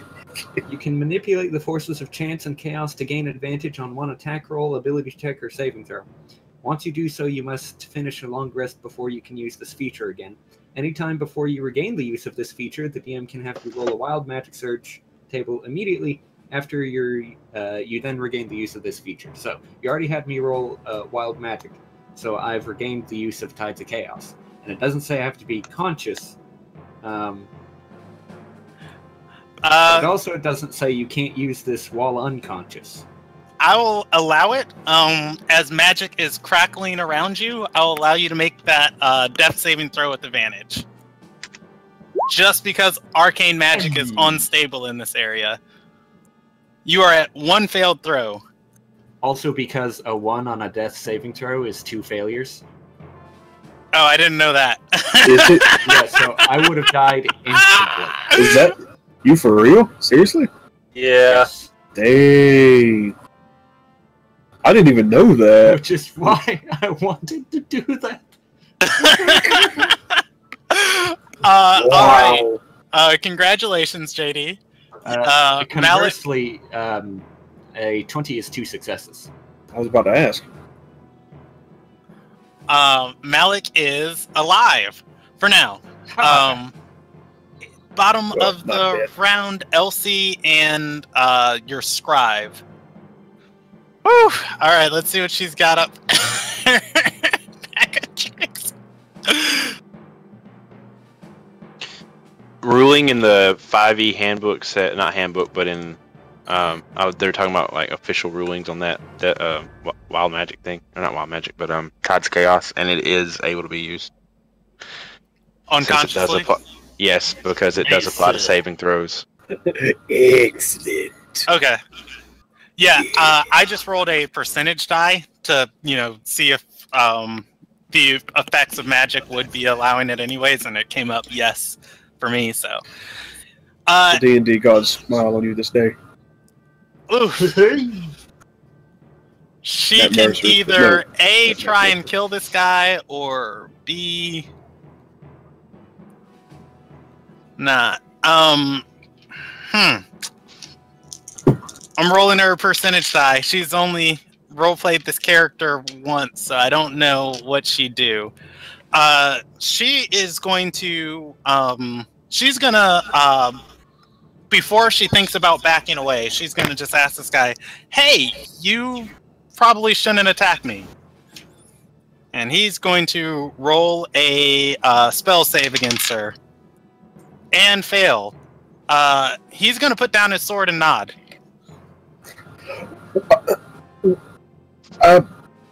Okay. Gesture. Yep. As he does Hey. that, she nods cordially to him and begins to walk away casually.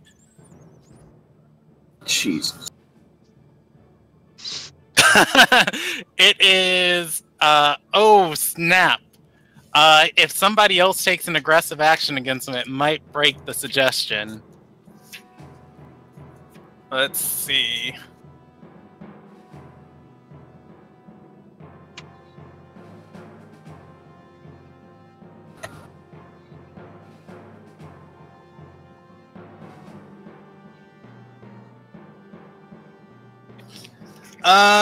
Swift Quiver, Sunbeam, Sunburst, Suggestion, use course of action, magically influence a creature and can't be charmed or immune. In a manner sound reasonable. Creature stab itself, throws off a cliff, blah blah blah.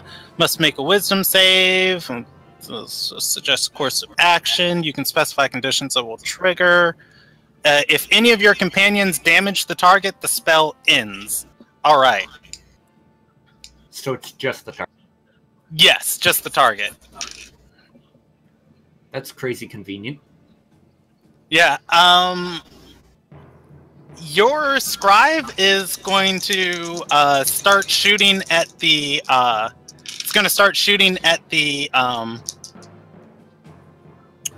cleric closest to Dirge and yell, "Let's go!"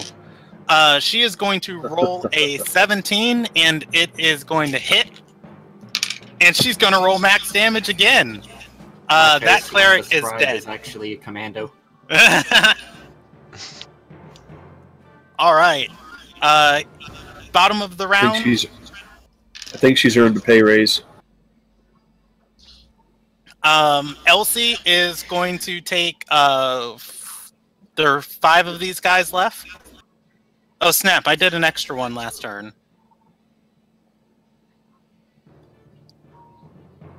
All right, my bad. I rolled 7 of these last turn. I'm going to roll 4 Sacred Flames. Elsie's going to take 2. Woody is also going to take 2. That's a dex saving throw. Yes. Elsie fails and fails. I think I got it. I don't know why I rolled 2 d20s for damage. Rolling 28, 28. Alright, that's the one right there. She takes 5 points of damage. Just then half.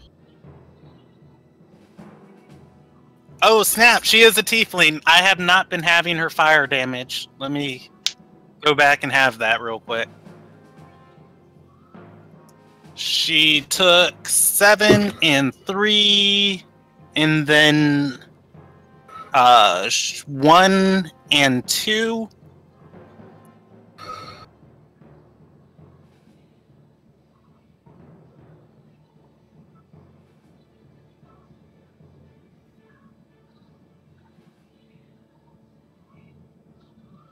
$19 plus 19 is 38. Right? Sounds legit. She is barely standing. I was just like, oh, well, she's down. She is at 2 HP. Good heebie-jeebie. Alright. It is... It is... Top of the round. Ember Stride is down. She's going to make... that roll. Next in the round, the vampire is going to run straight to her, taking a dash action and grab her body. The snakes do not get an attack of opportunity yet, but when he flees next round, they will have the chance to. Mm-hmm. Bottom of the round, all the burning squares are now charred earth. They are no longer on fire. Sweet. All right, Woody, you have the chance to save. You have the chance to save Dirge. Actually, I do.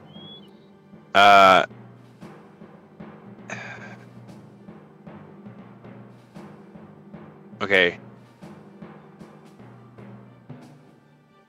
I'm trying to The rest think will wave to you. Go, just go. I can handle it. No. I'm not worried about you, buddy. You're fine. I'm trying to think of the best way I'm going to do this, and I think I'm going to repeat the same thing that I did the last time I was actually here.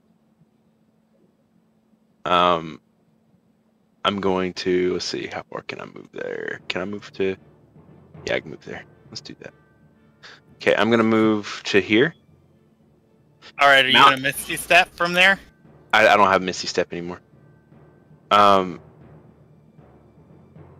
Malik, are you standing or are you still taking saving throws? I'm still taking saving throws, man. Okay. Good berry it is. You remember this from before, buddy? Yeah. This is gonna happen again. I take 10 berries. I'm gonna plop one into Malik's mouth. Or actually, I'm gonna just shove his mouth full of like 5 of them. All right, you gonna And move say- towards Dirge next? Oh, I can't move. I'm gonna like. Can I toss them towards Elsie and say, "Give these to Dirge"? You can. She looks hesitant about moving towards the guy, but she extends her hands to catch him. Okay. What do I need to? I guess a dexterity throw or. Yep. Roll me a range attack. Just to toss him towards her, and depending on how good you roll is going to depend on her save to catch him. If it's going to be easy, medium, or hard. There you go. That's dexterity. All right, let's see what she has.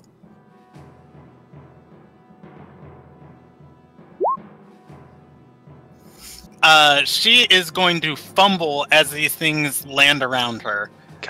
She's going to bend down, though, and be able to pick them up. Okay. Give these a Dirge, quickly. Malik is standing.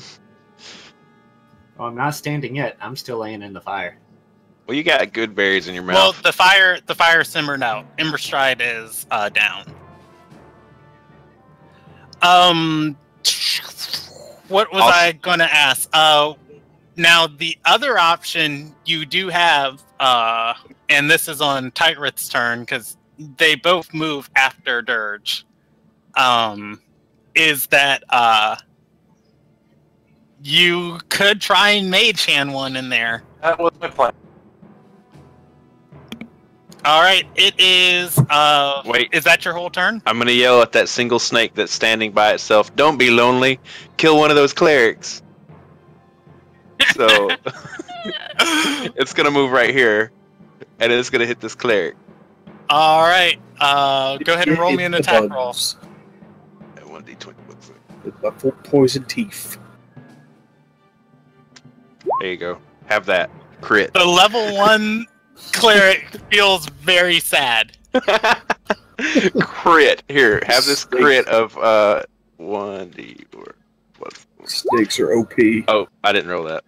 1d4. Forget about it. Oh, damn it! What am I doing? I mean, I'm that's a pulling it, metric Brandon. butt ton of damage. There. That's awful, but it's a crit, so there's 2 of those. There. They Have that. only have 9 HP. Well, he just took. He needs to do a con save, buddy. No, Yeah, play. he's dead on pass or on failure. Yeah. Okay. Yeah, you're one like half CR snake looks menacingly at Actually- the CR commoners, and the CR one cleric are the level 1 spellcasters around it, and they are fearful. It's a CR quarter, sir. No way I these mean- are CR quarter creatures. I mean the new boss. These are CR quarters. no. They look fearful at the new boss enemy there. All right, moving down the list, it is Lumbergrax's turn.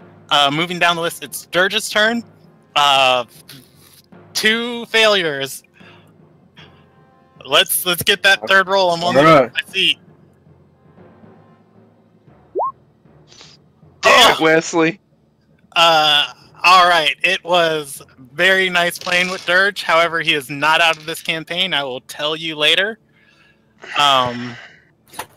We will come back to that too. All right. It is. Wait, Dirge died? Dirge Yeah. died. I called it. It is Tightrit's turn.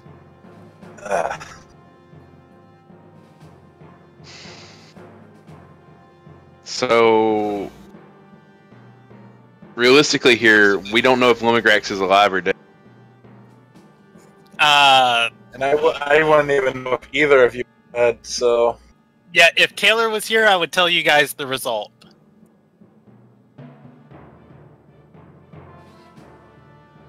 I'm going to, because I can't obviously tell whether he's before Tightrith moves, the guy who is not attacking Elsie is going to see you guys talking and healing her, and he's going to point his sword towards you and say, "Hey, cut that out!" But wait, and we're not then making. It's Tightrith's turn. Oh, he's gonna say, "Hey, cut that out." Okay. That's my girlfriend.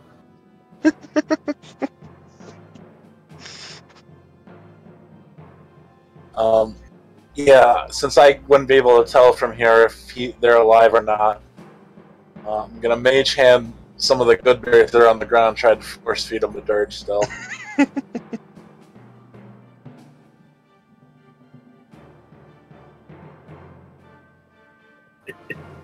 I don't think you're pressing your button, Brandon. Oh, sorry. You're able to move one over to Dirge and move his jaw. The unconscious Dirge consumes it. I don't think you're able to sense anything through Mage Hand, though, so... moving down the list, is that your whole turn? Let's see. I feel like you can feel things, but not, like, extremely hurt. Let's see. Spectral Floating Hand appears at the point you choose within range. You use your action to control hand, manipulate, stow an item, or pour. You can move up to... The hand can't attack, activate magical items, or carry more than 10 pounds. I would say you could probably feel what it's pressing against, but not like texture or anything, and you definitely would feel Dirge is not breathing. Like, as you move against him, he doesn't move against you.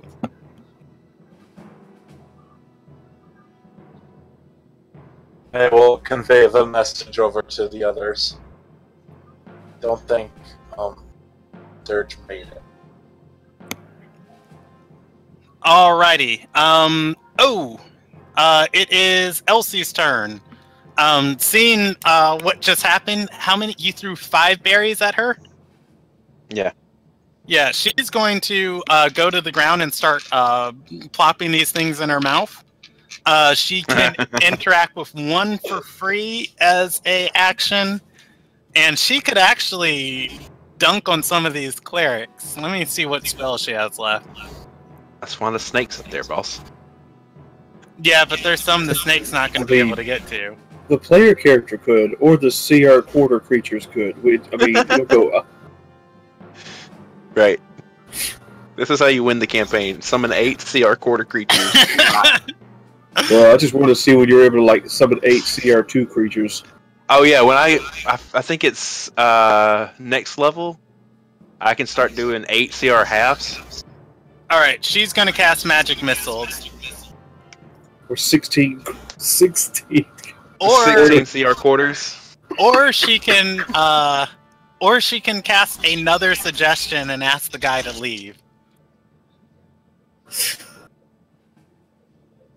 She's gonna go with magic missiles.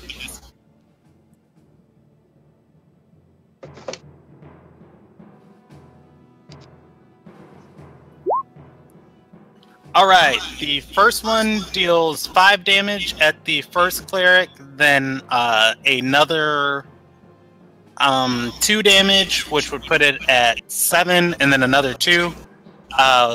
3 missiles kill the first cleric, and then the second missile for 3 damage slams into the remaining one.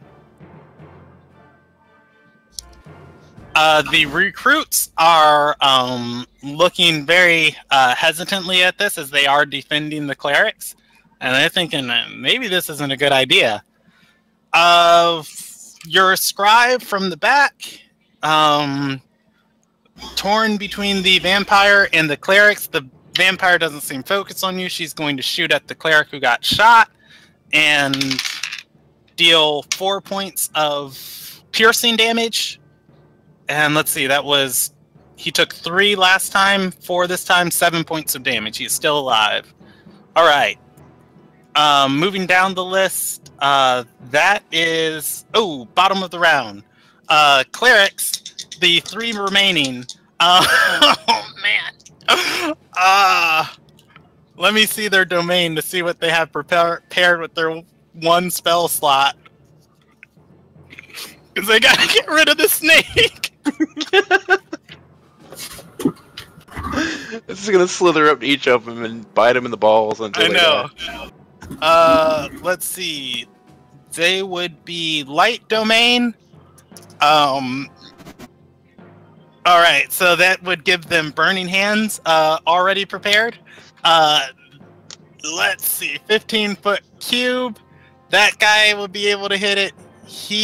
Let's see, 1, 2. He would be able to hit it. And the third one would not. All right, give me one reflex save, or give me one reflex save against the first burning hands coming at the... Did you skip me again? Oh, I did. Go ahead and roll your saving throw. But Or wait, no, you're up. No, he's you're up. Yeah, you're alive. Sorry Yeah, about that. Go ahead. So, how much am I still in fire? No, you're not on fire. You are standing on charred earth.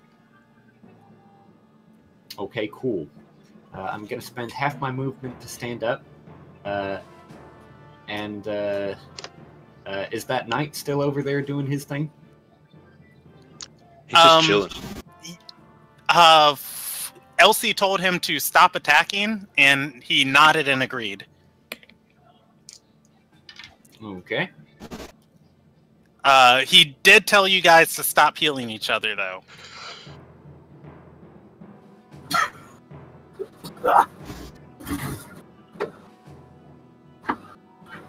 Hmm.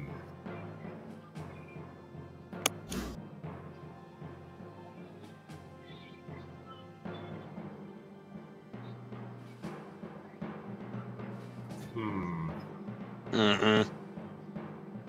What happened?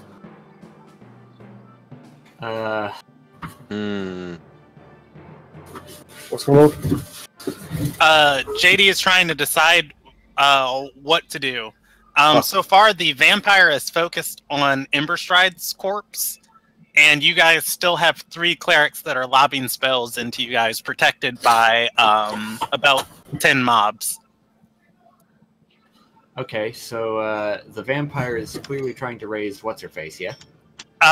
No, he has slung her over his shoulder. Okay.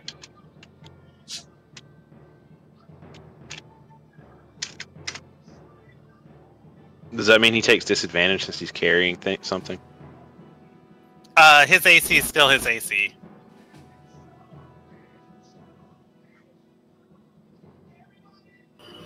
I'm gonna charge. I'm gonna move towards him and hurl stuff at him. Okay. By the way, he looks completely fine. You guys do know you dealt 29 points of damage to him.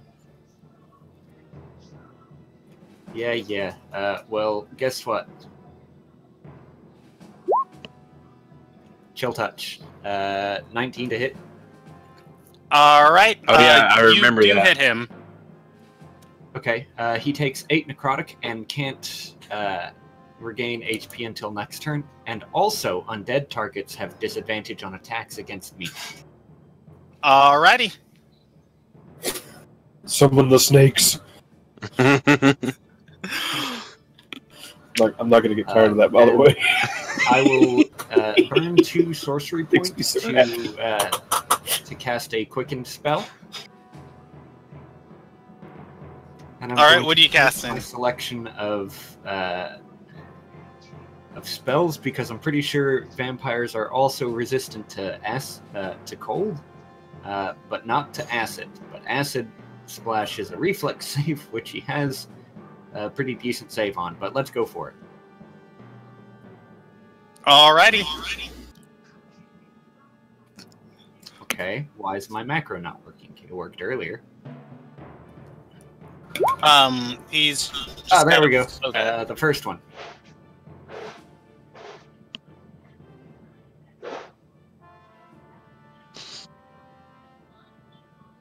Wait, is that going to hit what's her face and make her take a -2?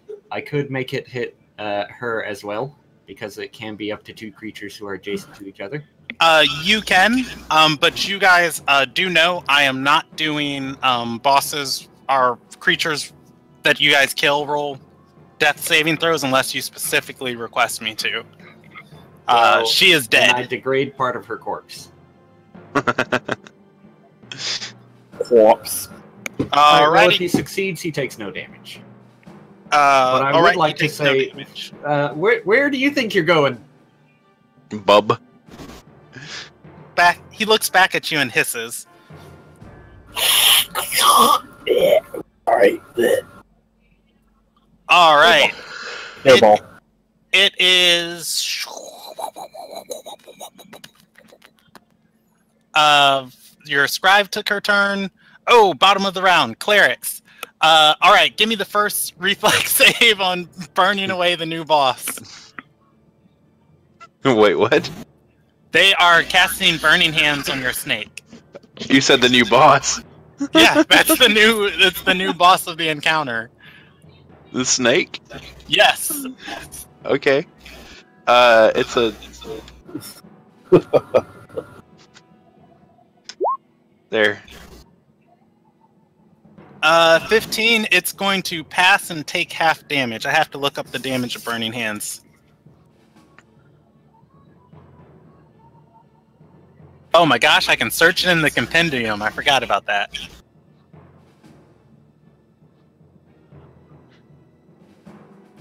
Burning hands is 3d6 damage. So roll 3d6 and make it half. Alright, so it takes 4 points of burning damage. Roll for the second one.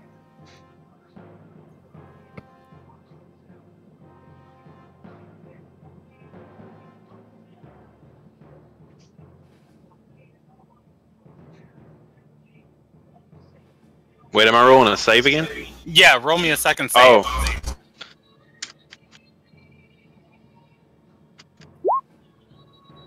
Alright, it fails that one. You sound so happy.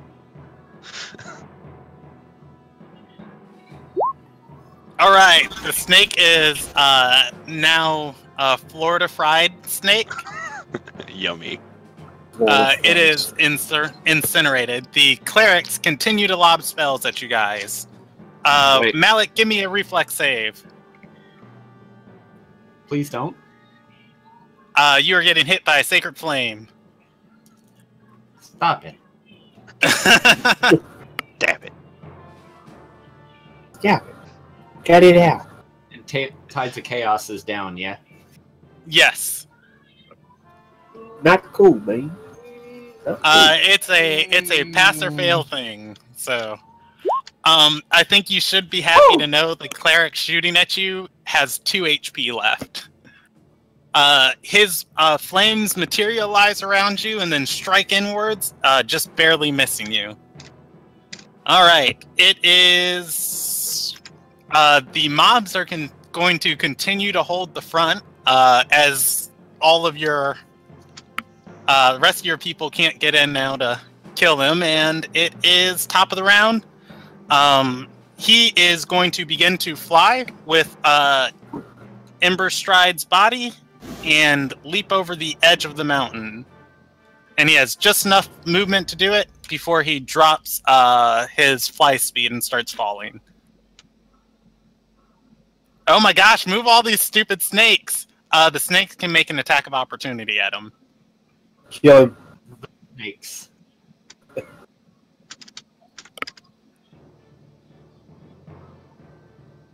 Wait, what? I'm sorry, I was typing something. Let's see. 1, 2, 3, 4. 4 of your 7. snakes can make an attack of opportunity at him. Okay. Slash roll 4d 20 plus 6. There you go. Wait, does that add 6 to each roll, or do I need to add 6 to that? Oh, I guess. Yeah, my bad. It adds. Okay, so wait, I can add it. The 9 misses, the 10 hits, the 1 misses, and the 8 misses. Okay, so he takes Slash roll 1. He takes that plus he needs to make a con save, and it's a critical fail. So take 10 or what? It's 10 damage. So it's 16 from one snake. Alrighty. Yeah, he grabs her body and leaps over the edge, leaving his followers and the rest of you guys up on this plateau.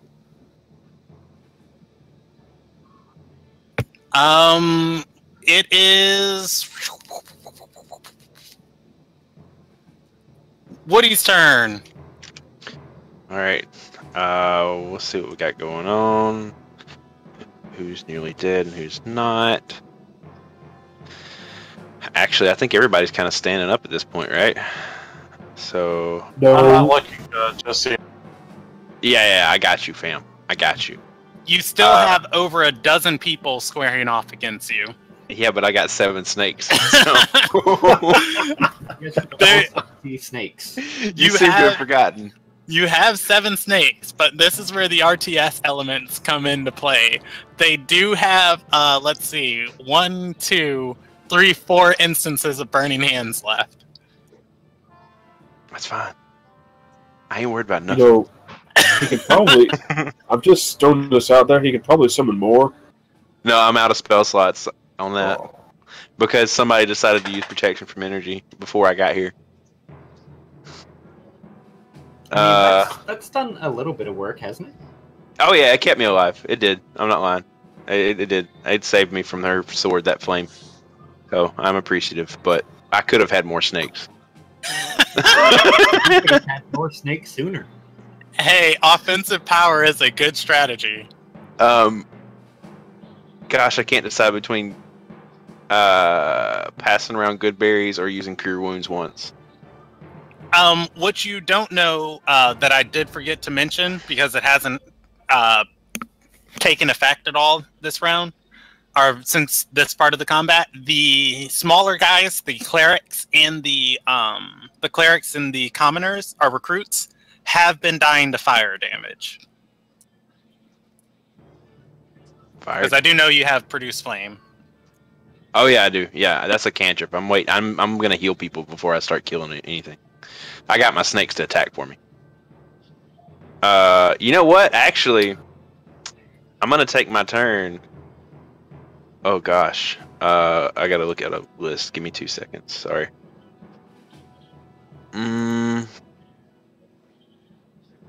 Alrighty, tight writh on deck, by the way. Yeah, sorry, I'm looking at this list. You want to hold your turn for a second and let him take 2 Eldritch Blasts, because he could potentially kill one and severely damage another. Yeah, go for it. Alright, what do you want to do, Anthony? Say it again? Or you can make your rolls. I'm going to assume you're going to attack the one with 2 HP and then attack one of the fresher ones. That was the plan, yeah. Alright, go for it. So this is against the really messed up one. Hit. He is down, and can you hit and roll 9 damage on the other? Hey, that one, though, that you killed had 2 instances of burning hands. Oh, I'm guessing that's a hit. That is a hit. Do you deal 9 points of damage if you... Because I don't think... Oh! Wait, what's the damage? I don't see it on my... 13! I clicked it twice, sorry, because it didn't pop up at first. But yeah, that's a 13. Alrighty. Pop goes the weasel. Alright, 1 instance of burning hands to kill them all. Let's see, that's 1, 2... There's a chance!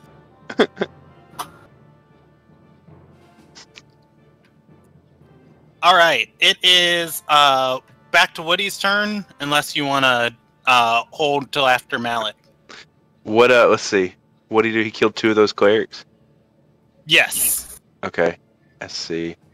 I mean, generally, if generally, if that last cleric goes down, it's just your snakes chasing after all these recruits. Balls. Here we go. Alright, so I'm not going to heal anybody. I'm going to use... I have a point of wild shape. Now, keep in mind, each of those groups is 5 people. That's fine. Alright, you're just going to wild shape and go and try and bite them? What do you mean bite? I'm wild shaping into a giant goat. Alright, what are you rolling? I don't have to roll anything to wild shape. No, I'm saying, are you running up and attacking them? A giant goat has a charged ram attack. Alright, go for it, man. And it can charge up to 40 feet. Okay. Let's see. The way I'm handling that is each one of those commoners just has 11 HP. If you deal 35 points of damage to the group, you kill them all. If you deal under that, you're attacking at each one of them individually. Gotcha.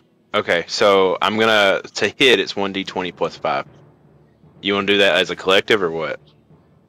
As a collective, go for it. You hit. Okay, so since I'm ramming, they're gonna take. Actually, I need to move my character so you can see what I'm doing. I'm here. I'm a goat. And then I'm gonna do. So they take 2d4 plus 3, and then each of them take an extra 2d4. So that's 5 2d4 plus 3 each. How many are in that group? Now, can the ram hit multiple people? No, it can't. I'm sorry. I thought we were attacking as a group.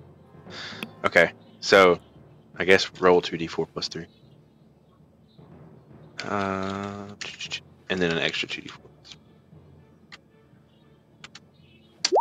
Take that, and then slash roll. Take that. 9 damage. All those ones. Alright, you bloody one of the commoners in that group as a very angry boar man. Or goat man. Goat. They need to do your snakes forward? If the target is a creature, it has to do a DC saving throw or a DC 13 strength check to see if it gets knocked prone. Alright, it stays up. Okay, and then that's it. Alright, you want to move your snakes, have them each take the dash action? They are moving like a son of a bitch. They're slithering as fast as they can slither. Place them and they'll attack next round. Let's see how far they can move. 30, but their dash is 60. All right, Malik moves before Elsie. Hey, he didn't forget me this time. You have 1 cleric and 2 groups of commoners. You do know that cleric you're targeting now casted Burning Hands earlier. Okay, does the vampire look like he might be able to be taken down? No, he was not under half HP when he left. Nobody was really focusing on him. Deals radiant damage.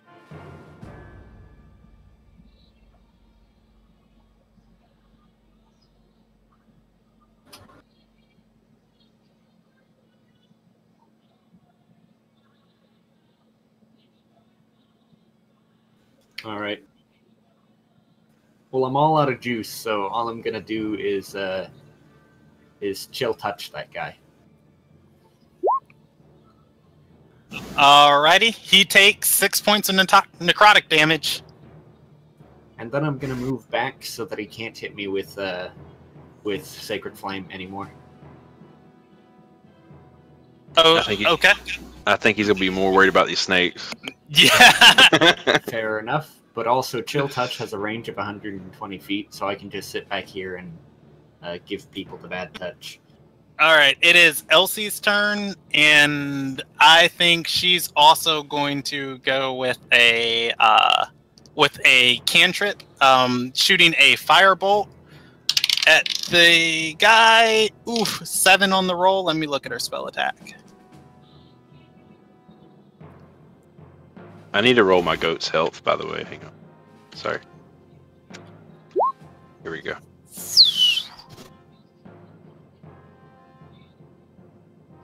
Her firebolt is just gonna touch his AC. She deals. How much did you deal to him? 8. She deals 2d10 of damage. I'm just gonna roll this twice. 3 plus 2, 5 points of damage, and the cleric is dead.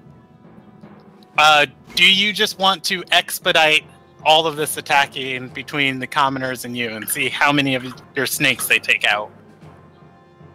I mean, it's up to everybody else. I don't care. Whose turn is it? Is it mine? No, it is your scribe's turn, but she only makes 1 attack per round. So she's just going to make her attack, and then I'll start typing the macro for all of these other things, just bashing each other's face in. Okay. Sounds good.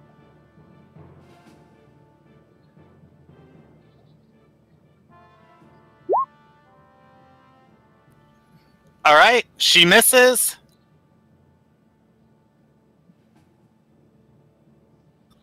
All right, five attacks at 5 of you.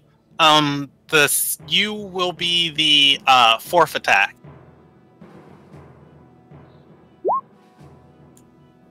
All right, they're gonna bash in one of your snakes with a 20. What are your snake's AC? Ooh, I gotta pull that up. AC is 14.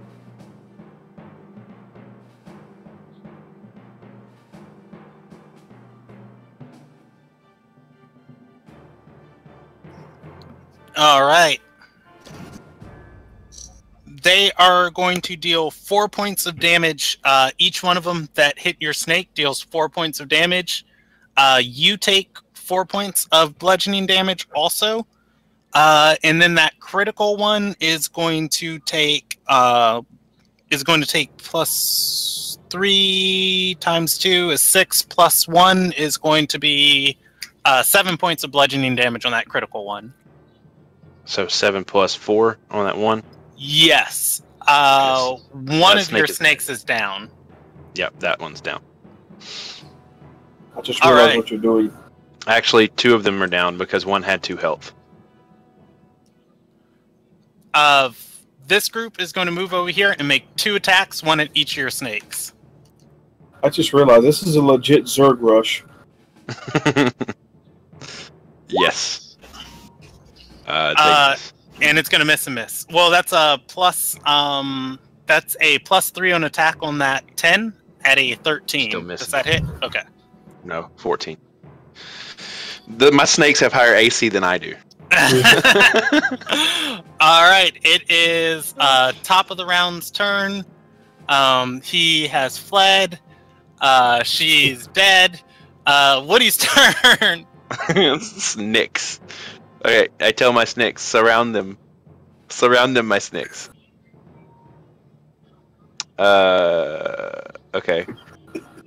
I'm actually gonna, beat the shit out of them with my head, too. Yeah, go ahead and roll me, let's see, 6 attack rolls from you, and if you get over 35 damage on one of these things, it will eliminate it. 1d20 plus 6. So that's 5d20. No, that's 5d20. Each of them is plus 6, though. So just add 6 to each of those. Okay. Miss, hit, miss, hit. And then that's just my snakes. Yeah, that's 666. So that's 24, and then they make saves. If they fail the save, they take 5 damage regardless, right? Yes. All right. You kill one of the groups. Which one do you want to remove? This top one. Alrighty. I need to headbutt this next group. With my goat head. Just takes them out That like group is down to 3 people. takes them out like a bowling ball. I can't rush them because I'm not far enough away. 1d20 1d20 plus 5. Is that hit? Yeah. Yes, it hits. 2d4 plus 3. There you go. There's some damage. All right, you're down to 2 people left in that group. How much damage has it taken this turn, though? Well, those 3 attacks that hit from your snake, the 3 would have to go into that one the other group. Yeah, okay. So, yeah, it took the damage you dealt. But, your scribe has been, well, she shot at the clerics, actually. She wasn't shooting at this group. That's my bad.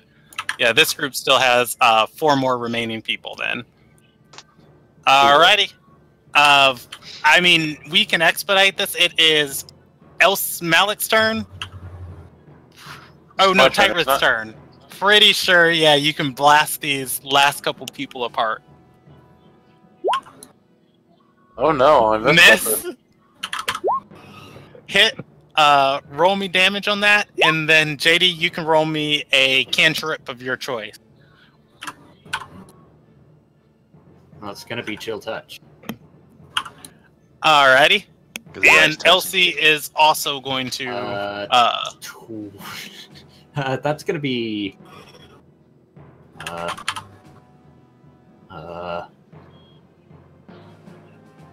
That's gonna be 14. 11 AC. All right, you hit. All right, and Elsie is going to deal 4 and 7 points of fire damage. There is one commoner left. Do you guys want to capture? Or no, I'm sorry. There's 2. There's 2. You guys want to capture or kill him? Because he's going to take out one snake. Or rather, the 2 of them are going to take out one way or snake. another, we're getting experience points off of these guys. We can either capture him and take him back to What's-Her-Face, because that's what she wanted. So, No, you know what, wait, let's guys. go with that. Guys, wait. The noble's still alive. Oh, He's yeah. dead? He's been told. We capture this noble. Yeah, he's We been told capture to this stop. noble. Capture the noble. The peasants can die. Right. I agree. How long is suggestion going to last? It doesn't need to. I have snakes. All right. Listen, bub. Yeah, you can roll me your remaining attacks on these guys. There's 2 of them up. Oh, I can roll?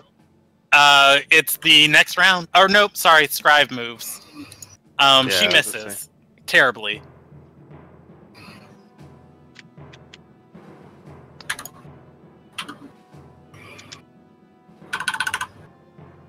Here you go. 66 and a crit. All And right, they are two dead. hits. I think they're dead. Yeah, they As died. the fight shifts against him, the noble who I forgot about has been calling shots this whole time, basically telling his people as they're dying to swing better, hit better. Come on, it's like you guys aren't even trying. Before he notices, it is only him, and he's gonna run.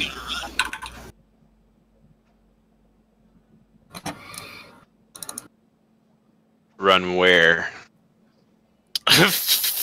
Away. You guys? Through people? Okay. He takes a dash action and lands next to Malik. Would me and Elsie get attack of opportunities or no? You can. Oh, no. It will break his suggestion. Just grab him, Malik. I have 5 health. Yeah, I was about to say, if you break his suggestion and, he just plows through Malik and keeps running. Yeah, he could just kill me. It is the rest of your guys' turn. Since it's only him and you guys, I'll let you guys decide what you want to do. We'll go into cinematic. Can I ram into him and stop him? Can you get there? He is bloodied, by the way. I can ram. No, I I could try can't. to intimidate him. If I dash, I can get next to him.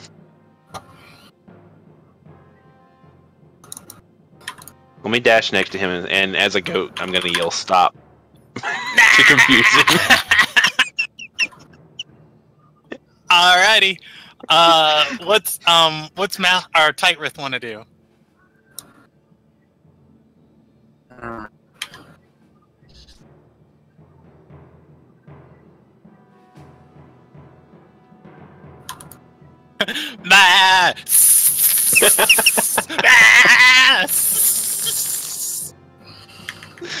It broke him at last.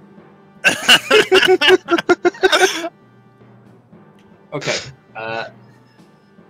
Tightrith, do you have a better plan than me intimidating him? Because intimidate is other than casting spells, the only other thing I can do. I know that feeling. You don't have Proficiency hold person in at all. intimidation and charisma is my highest stat. The only other thing I could do is maybe athletics, but I'm not proficient in that. He is also bloodied. You guys can try and knock him unconscious. Do you just want to do that? Yeah, I'm gonna run up behind him and do non-lethal Eldritch Blast to try to knock him out. Can you do that? I feel like we should just knock him out and then stabilize him. Is that a possibility to do, Brandon? Non-lethal Eldritch Blasting? I will have to check. I'll check later on the spells, but JD does have a point. You can just blast him apart and try and pump his vitals back. I'm a pro at that. Which either way would work for you guys. Just blow him up. 14 hit? 14 does not hit. Yeah. The 22 does. 12. All right, he takes 12 points of force damage.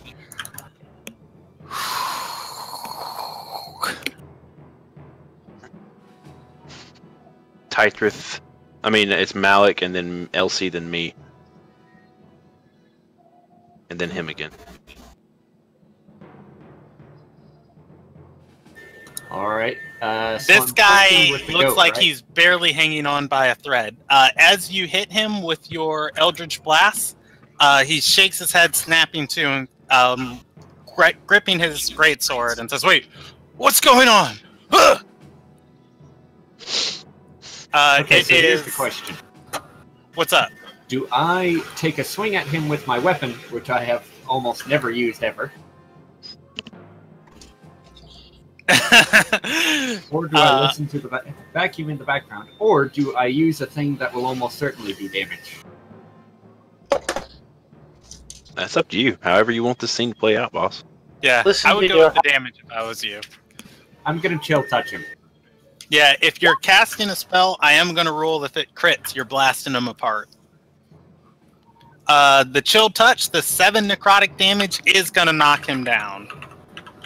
Alright, I point to him and I'll say, stabilize him, and then, do you have any more juice? Bah! You know what? All right. What I expected. Combat is over. You guys have succeeded. Congratulations on killing the mini boss, Ember Stride. In mini boss? What? This was I told the group before. This is I put several on-scaled MPs or mini boss fights around the world that are just there, not particularly to anybody's level. This was one of them. It's not a real boss?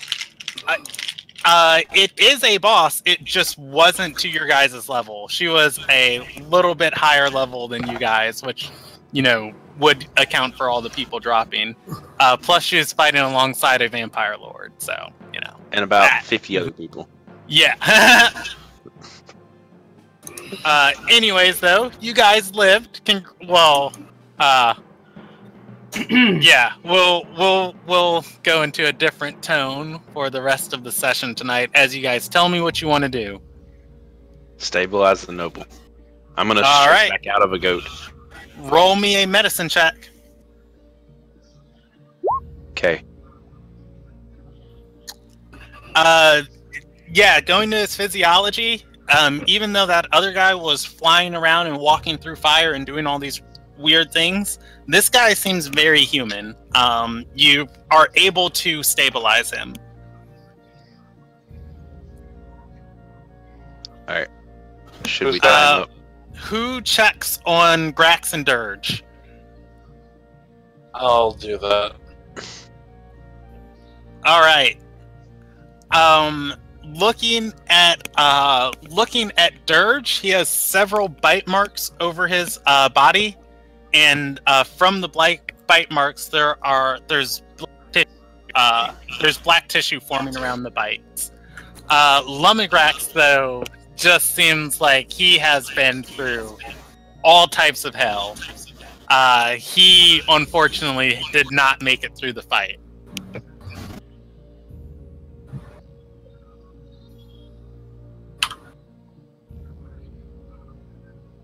Wait, so Dirge's body is there?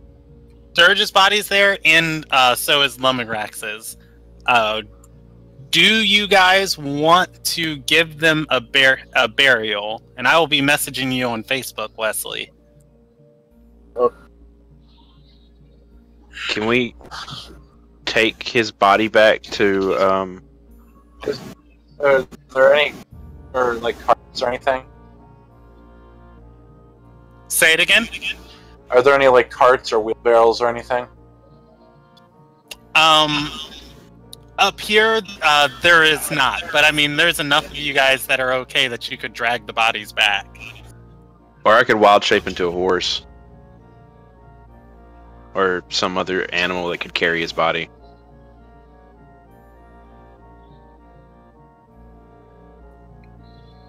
Yeah, there's enough stuff that you guys can scavenge up here too that you could probably just camp the night out here. That would give us all our spell slots. That would. And some time to possibly procure like a horse or something for us to like. I don't know. I am a horse. Well, sure, but like we'll need an additional horse to carry stuff and the two dead guys that we have. Dirge isn't dead. I'm pretty sure he's dead. We're gonna fix this. We're gonna fix this, guys. Tyreth is just sitting on the ground smoking his pipe. Like, I have a feeling that, what's her name? Eliana? Ilarius. No, I'm talking about the mage girl that we originally found that gave us the candle and all that jazz. Oh, Elena. Elena. I have a feeling she'll know something that can help us.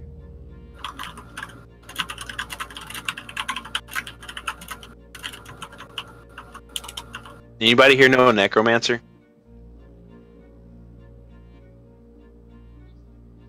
I don't know what sort of ruffian you take me for. I mean, you did go to the College of Magic for a while. Necromancy is a magic school, correct? Well, yeah. Well, did you know anybody who liked to have dark seances in the middle of the night and bonfires occasionally?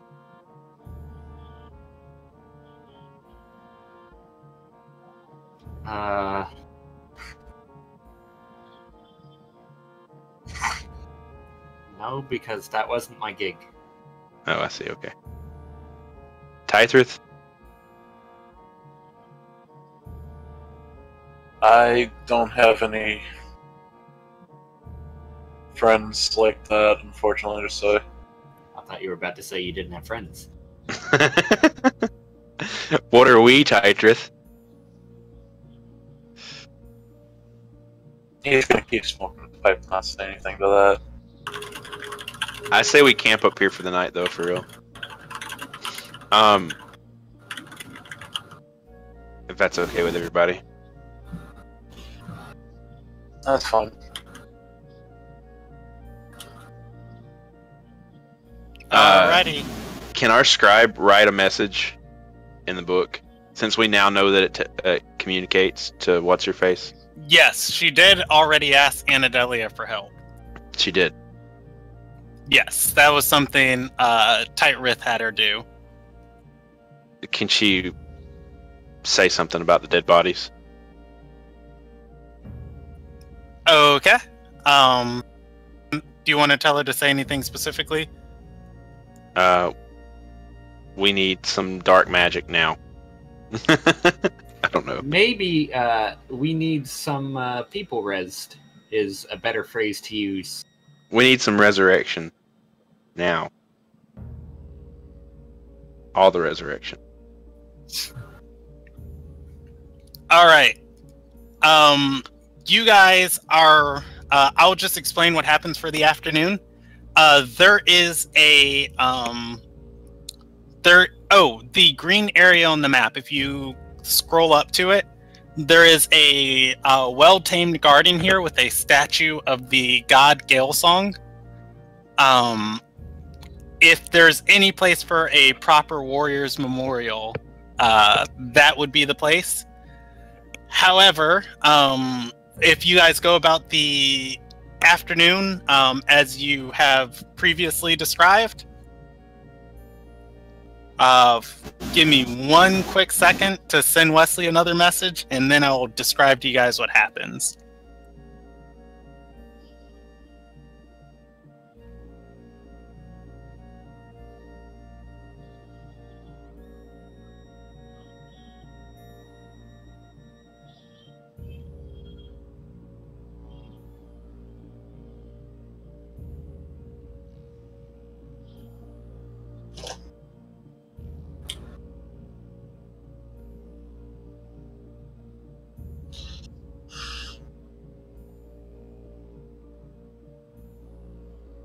Oh crap! Huh. That was a Don't say that. All right. Don't scare me like that. So, I just had a thought. I'll keep it to myself. What? you that guys they're spend the day. turning into something else? I'll put it this way: we were just fighting a vampire. Yeah, you guys can I talk thought amongst exactly. it yourselves.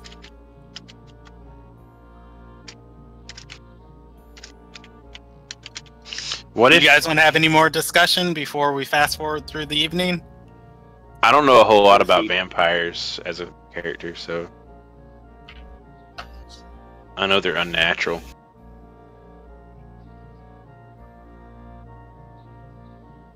What was your thought, Titrith?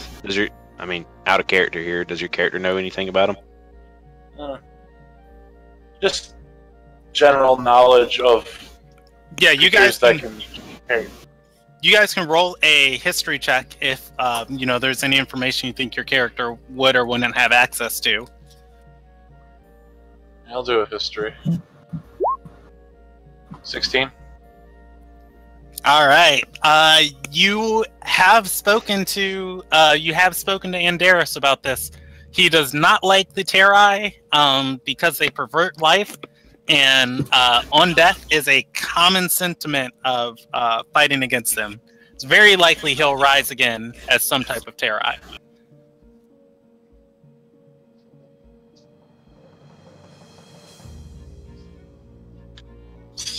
Tigress will make note. There's a chance he might come back as something because Terrai have that capabilities. But then it raises a question to me. These cultists were very much against the Terrai. The guy we went chasing after, or the captain we captured before, he was adamant about destroying all the Terrai. So why was there a vampire lord in one of their main chiefs? Maybe we found a rogue faction. Your scribe is going to contribute and say it doesn't even seem like they cared about the cultists following them. That's true. They kind of used them as more as fodder than anything.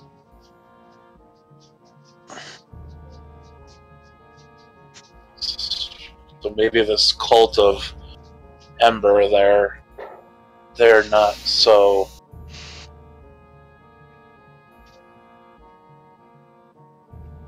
clean cut as they want everyone to believe. Even more so than you originally framed them to be.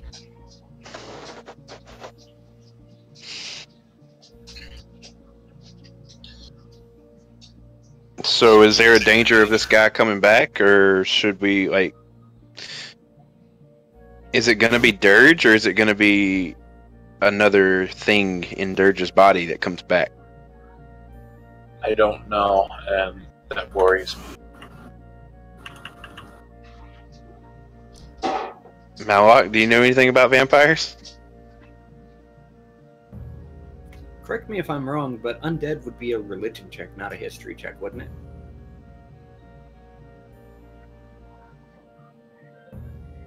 Brandon, are you talking? Apparently Yeah, I will allow a religion check too. It's history because they were parts of lots and lots of wars.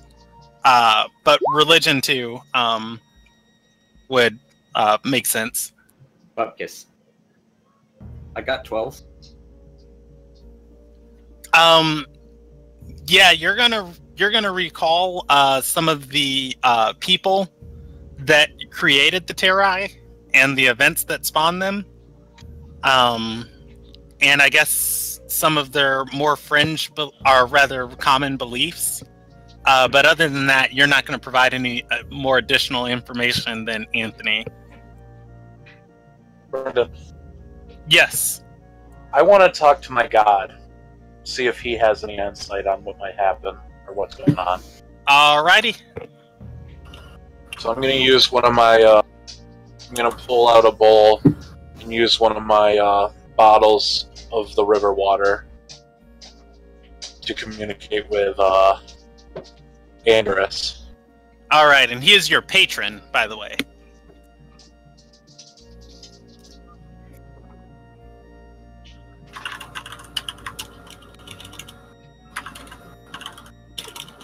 I'm going to him because I need it at this time.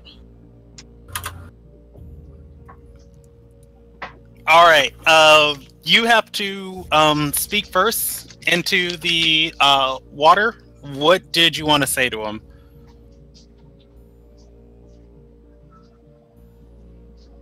Andrus, in this time, I need your guidance. One of our comrades I've met along the way has been taken down by... And I already forgot the name of the undeads. Sorry. Terrai? One of the Terrai. Are we in danger of him? Or is there anything you can tell me in regards to this?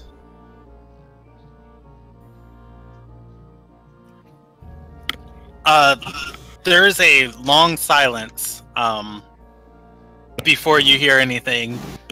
Before the water in front of you takes shape into a long snake-like dragon formed fully of water, and it begins to speak in front of you and says, "You've woken me from my slumber. Your friend, should his soul will to stay on this plane, will return as he is.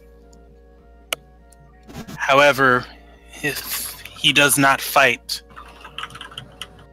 it will be lost and dispersed as magic. The afterlife is not his to claim." Is there any way to save him other than himself, or is there no way I can help? We can help.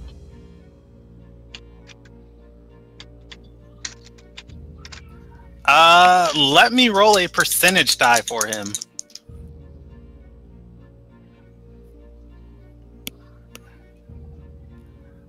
It's the water dragon spirals around in front of you once before saying there is a way. If you were to slay your friend once more, one of exceptional power could bring back his soul and body in completion and slay him once more, and then he would find the afterlife he seeks. We don't want him to be in the afterlife. I can't hear this. I'm just talking. You do see this thing talking to him. It is talking with a voice. Would they understand it or no? Do you speak Celestial? I don't.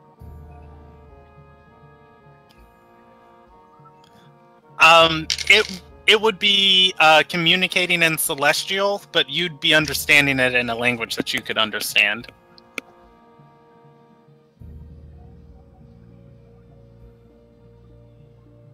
I will take note and keep that in mind. Thank you, Andres.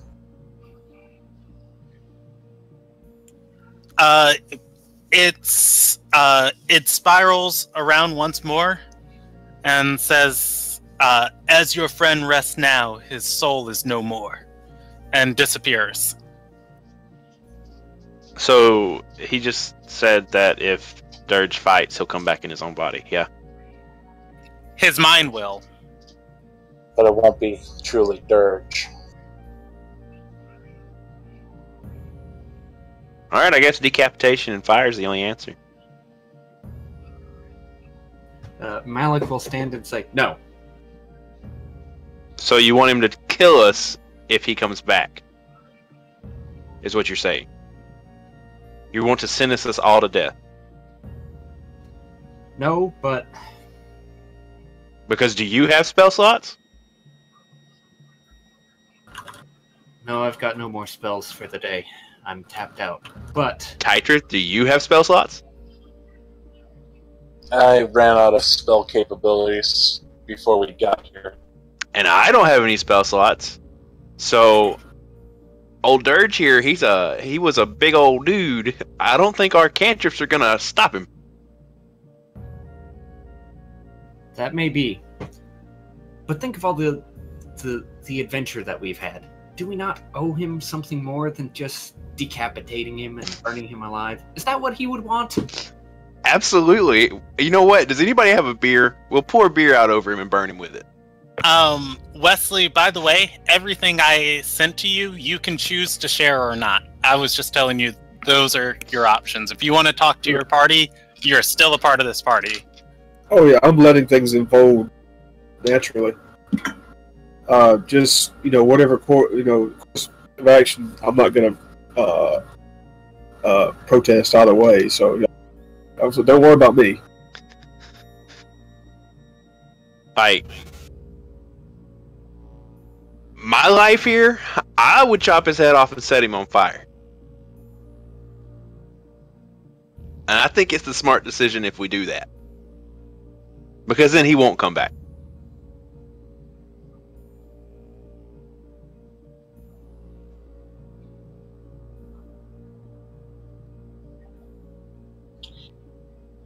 I need input, because if not, I'm about to start cutting. I haven't really been with you guys long enough to make a final call on that. Even if he doesn't come back whole, there's still a chance that we could save him. Fix him afterward.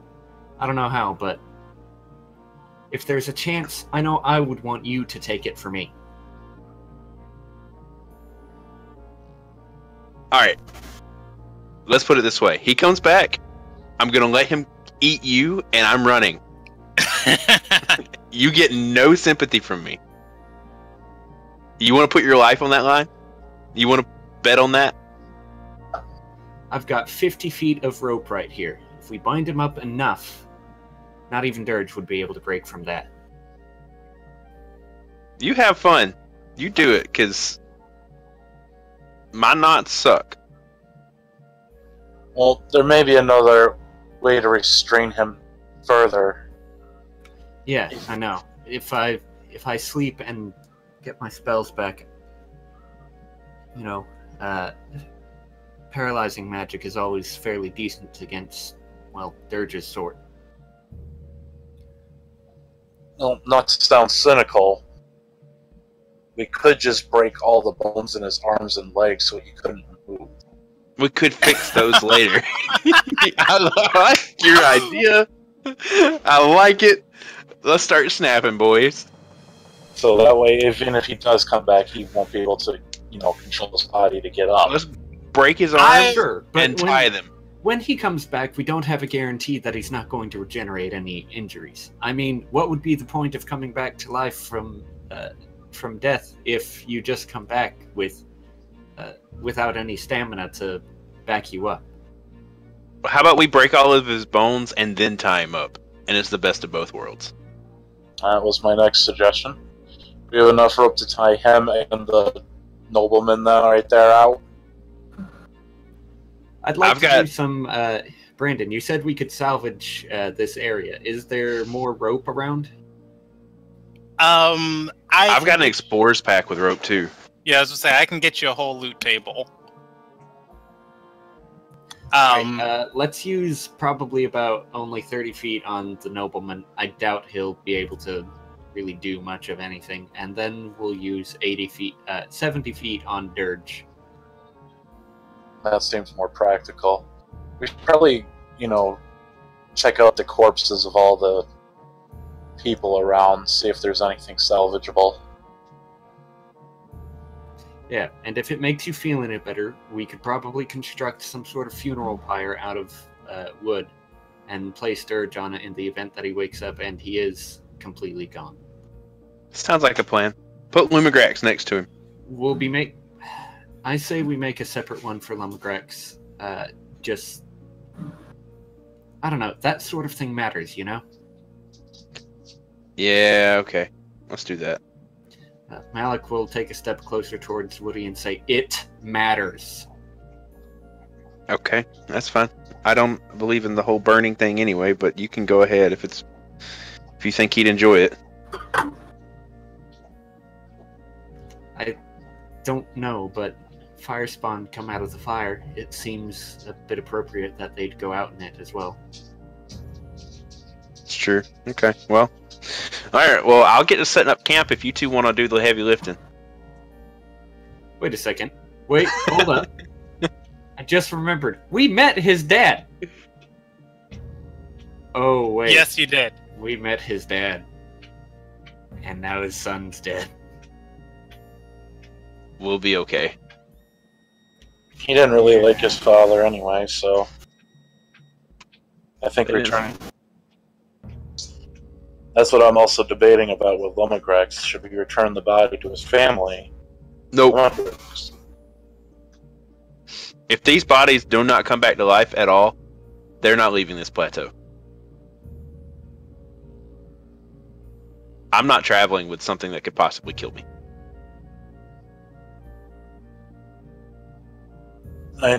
From the wounds on the both of them, Lumigrax doesn't seem like he was ever bitten. He was just beat down. I think we need to deliver Lumigrax to his father and, I don't know, tell him that he died in the line of service. To whom? Well, to Unity. The service of Unity? Yes, it's one of the doctrines of the Four Ascended, I think. Alright, sounds cheesy enough to work. I mean, look, as I see it, we're all soldiers on some sort of field or battle. We may have our own methods, but we're all united on that front. we fight for what we believe in, all right? What I see is the two big guys who I was hanging around because they could protect me just died.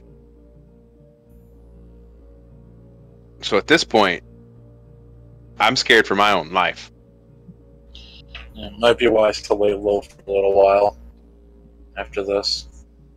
Malak gestures to his own wounds. What? You think I'm not afraid to die? You think aren't afraid of the decisions that I'm making? But do you have an entire forest of people coming to kill you? Actually, kind of, yes. Except it's more of an entire set of clans, and possibly their sister clans as well. Why do you think I fled from my hometown? My home continent? I guess that makes sense. Yeah, so maybe don't talk to me about that sort of thing. I mean, I'm in the same boat. I've got people trying to kill me too. Fair enough, fair enough. Look, we have common interests there. I'll grant you that, and we're not getting anywhere by arguing about it. Let's scamper up as much wood and rope as we can and try to make some sort of camp for the night. Alright. Sounds good. I can agree to that. Alright, Fudge, can't hear me. Night, we make one funeral pyre. We, I guess, try to, I don't know, preserve Lumagrek somehow? Question marks. We'll wrap him up in cloth and whatnot, I guess. And we gather as much rope to tie up both the Lord and Dirge as we can. All right. First thing first, as you are scavenging around this area, and getting all your stuff together, you guys are going to find among the first group of people that was burned, you're going to find a hat that is not burned, along with two pairs of gloves that aren't burned.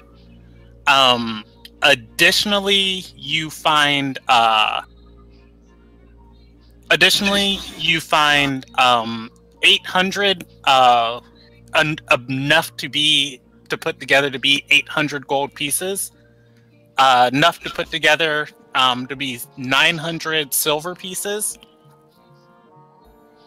a white pearl worth 90 gold pieces, and a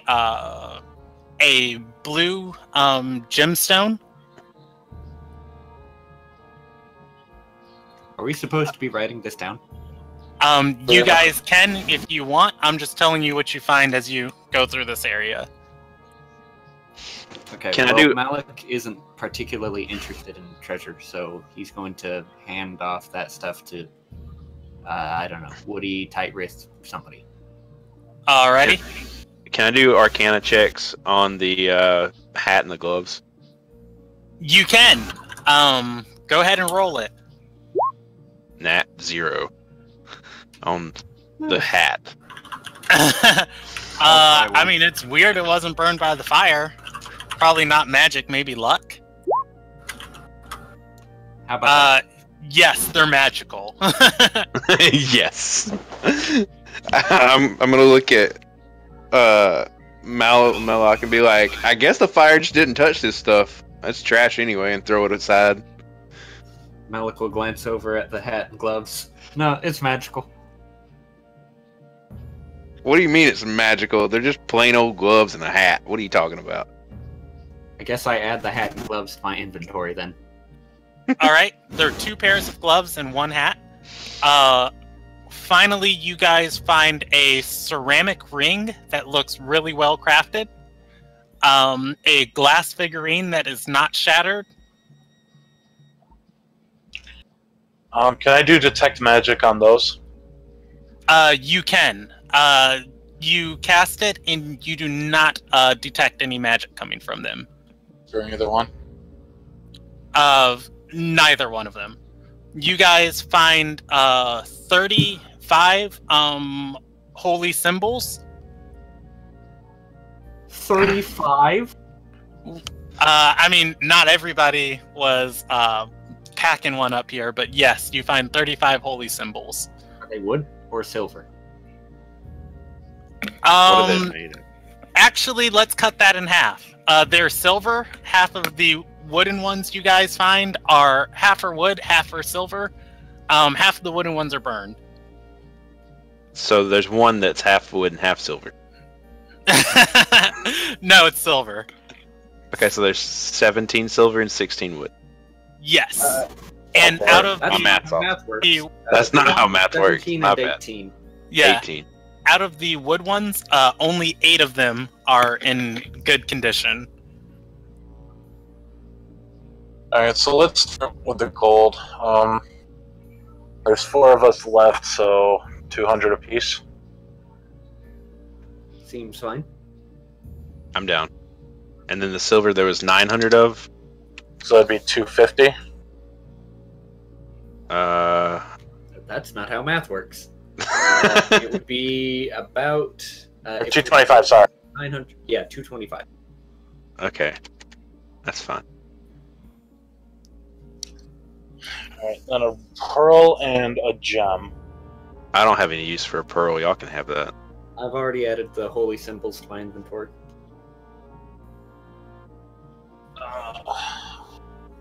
Alright. Take the pearl. What kind of gem is that? Are you appraising it? I did a nature check to see if I know it in its natural It's quartz. settings. It's quartz. Okay. Either some type of diamond or some type of something. Either Carbon. worth a lot of money or not worth money. You said the pearl was worth about 90? Yes, yes. The pearl is your average large palm-sized pearl.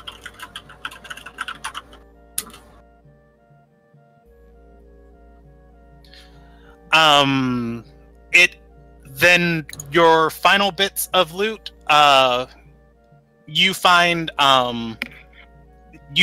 20 rations that you can eat that aren't burnt.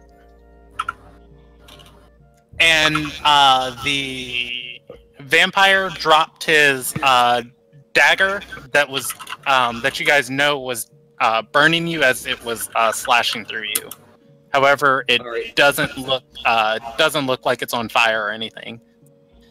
5 rations apiece. Who wants the dagger? I don't Okay. need the rations. I'll take the dagger if you guys don't want it. I don't need Take it. Woody's portion of the rations. Yeah, I eat good berries. I eat good berries. I do. Nothing. You could save a spell slot if you just ate rations. No. If you guys choose to strip the nobleman, you can get a gilded breastplate and a greatsword, along with a noble ring or a signet ring. If you choose to strip all of the individual people, you can get as many padded leather pieces as you can carry. Padded armor is what? 5 gold? It's not much at all, but you will have to find a way to carry this down. I turn to the scribe and say, "Hey, could you ask her to bring horses and wagons? We've got a lot of stuff to carry." She nods and goes back to writing. All right. The rest of the events that happened that evening, you guys are able to get most of your rest off without being interrupted. You can have a while resting. In the late evening, there is a single carriage coming up or actually no, because they want to be able to get through the fort. There's a single group of people bearing torches coming up the pass that enter the area. Anybody with dark vision notices they do have on the surreal symbol. Each one of those padded light armor pieces are 8 pounds as far as their weight. I just had to look it up. Yeah, I think we'll stash the nobleman stuff, but we'll put all of the other gear from the commoners on top of on a wagon later on. Can we not just burn the commoners' bodies? Sure, but I mean, as much padded armor as we can carry. I mean, horses can carry a lot of stuff. Right, but the bodies are just extra weight. Sure, I mean, we don't need the bodies. Unless we go to the black market and are like, body parts here, get your body parts. Has medicine advanced that far yet? No, but there might be a necromancer. You know what? I like necromancy. No, I'm playing. Hey, But can you raise our friend in exchange for 40 commoner bodies? that would be a good deal. That would be a steal of a deal. If you would. I was laughing. I didn't have my mic checked. So do you guys just let this group walk towards you, or do you guys want to stop them or do anything? Oh, what? Oh, hold on. I missed that. There's a group? Oh, I might not have been holding my mic down.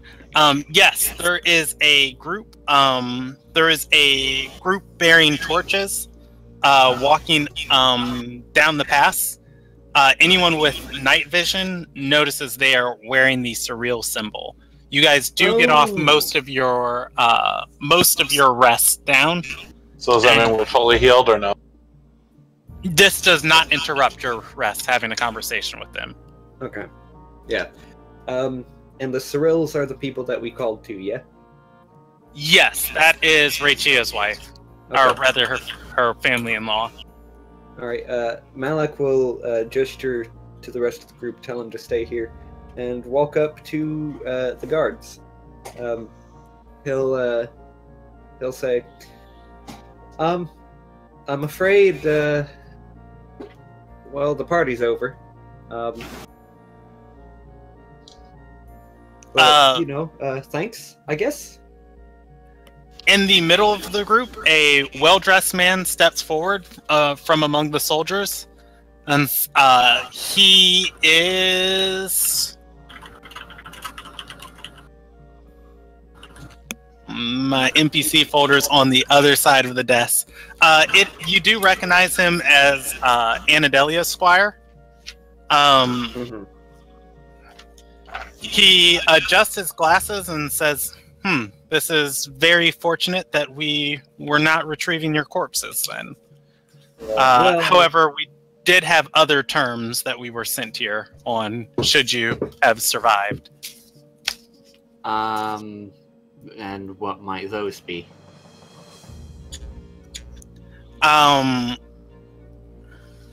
He pulls out a scroll that looks to more so be a contract, and says, in the terms of resurrecting your fallen companions, Lady Surreal has agreed, if you agree to her conditions, in return for the funds that it will cost to raise them, she asks that each of you sign an agreement that in the coming litigation you will plead guilty to the kidnapping and conspiracy against her family and wife. In return, she will be in charge of your sentencing.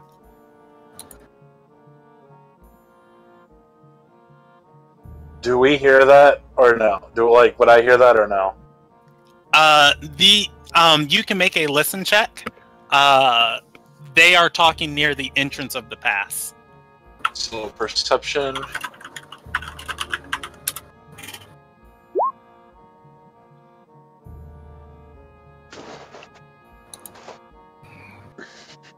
And I rolled an 18 on perception. On an 18, it is quiet on top of this mountain. Their voices faintly carry to you. Malik will scratch his head and say, I don't suppose she gave you any indication as to how lenient she might be. He rolls up the scroll and just looks at you dryly. Malik sighs. Can I consult the rest of my party before I give an answer? He nods. Alright, one moment. Malik goes and tells the rest of the group what's up. So what's up? Basically, she'll raise our dead party members if we agree to plead guilty to conspiring against the Surreal family and kidnapping Lady Rachia. Who's gonna raise him? I don't know, but this seems almost too good to be true. But I think it's worth going for. I think we can play this to our advantage. Yes. I don't think... Listen. In my defense, I wasn't any a part of that. True, and neither was Elsie, and neither was our scribe. But listen to me. We both know that Lady Rachia values life above even her own personal safety. I mean, she came back to fight a werewolf alongside of us, a demon werewolf, and we had just kidnapped her. I don't think that she's going to let her wife kill us, or sentence us to death. But what if we go about this in a more political or a more, I don't know, loophole way, and ask her to prove to us that she can raise him first and not agree to anything?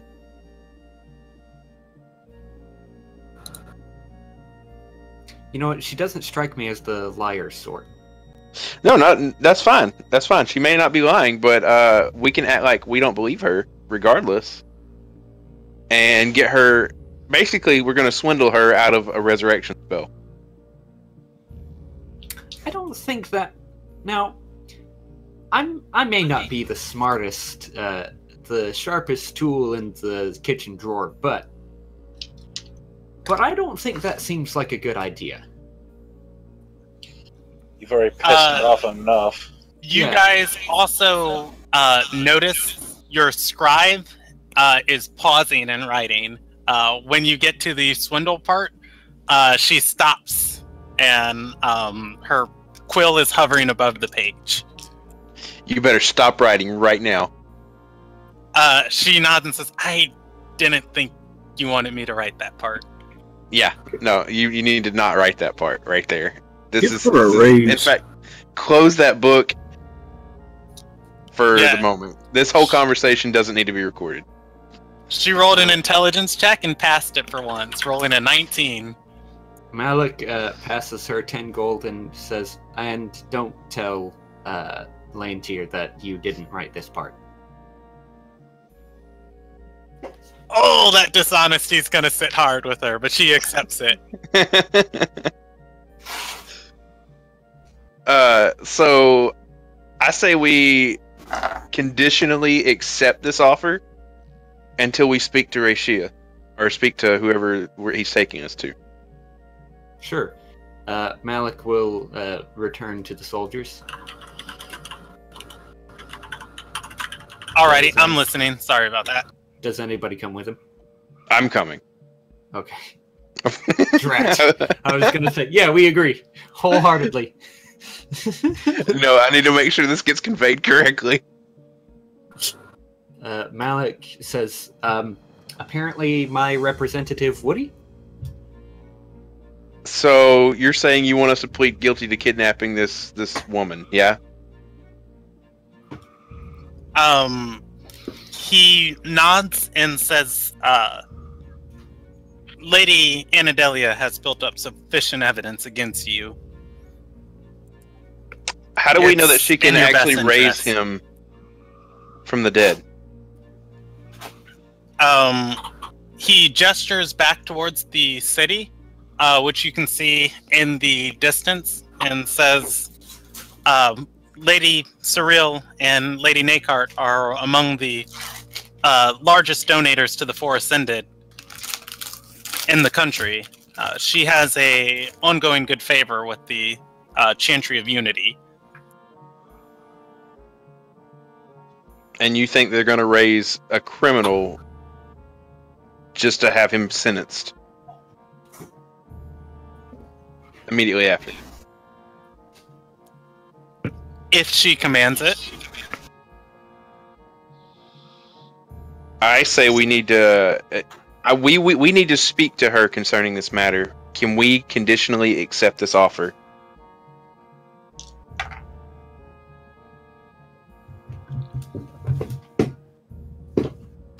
He nods and says, your friend will not be raised until the waivers are signed.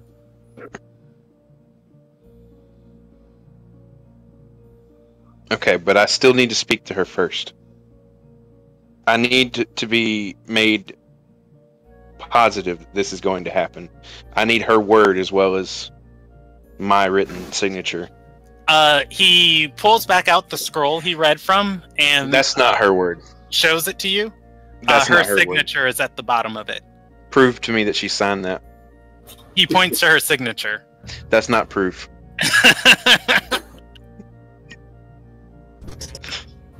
Fair enough. I mean, you're right.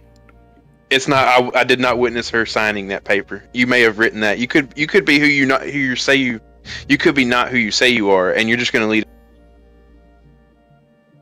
And you made up some bullshit story, and now you want to lead us into a trap and kill us. He nods and says, very well. Shall we travel back to the keep so you can discuss this with her? How about we meet on a neutral ground? I'd rather not be inside of a keep. And we have a couple of things that we need to take care of here first. That's right. We have a fallen comrade that we need to take care of. He nods and says, very well. We will meet on the bridge north of the city. Okay. I can do that. When? After sunrise tomorrow? Make it after lunch. I like to have breakfast first. And lunch, apparently. He nods and says, I will see if it fits in the ladies' schedule. If not, you will be discussing these matters with me once more. I mean, I've got time. Well, hold on. Only really one of us needs to talk to her. The rest of us can go about our duty as we need to. I think Woody should definitely be able to make the on the bridge after sunrise, while the rest of us take care of things here. Hey, why are you volunteering me? Why don't we send someone? Wait. Why don't we send someone who wanted to negotiate this contract in the first place? Why don't we send someone who actually had nothing to do with the crime that we are accused of? And send Tytrith to talk. In case they do decide to try and detain one of us in... I'm sorry, send who to talk? Our other friend. Yeah, but what's his name? Like, what's his actual name? Come on, use his proper title. I don't know his title. Oh, wait. You weren't there for that session. Where I in-game got him nicknamed Titlord. Oh, okay. Why don't we send Titlord? Yes! Yes! Oh, man. Why don't we send Titlord to negotiate on this bridge, and then he can come and tell us the results? Sure. Because they can't detain someone who has never committed a crime that they know of. Fair enough. Let's go talk to Titlord about it.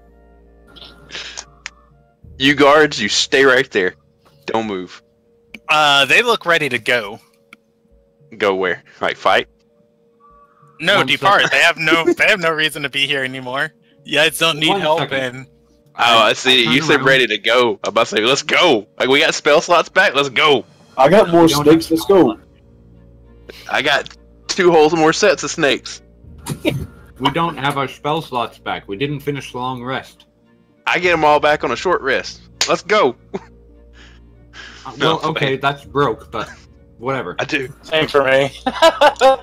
Anyway, Malik will turn back up the mountain and he will shout at the top of his lungs, "Hey, Titlord!" Tiger just shakes his head, joins them.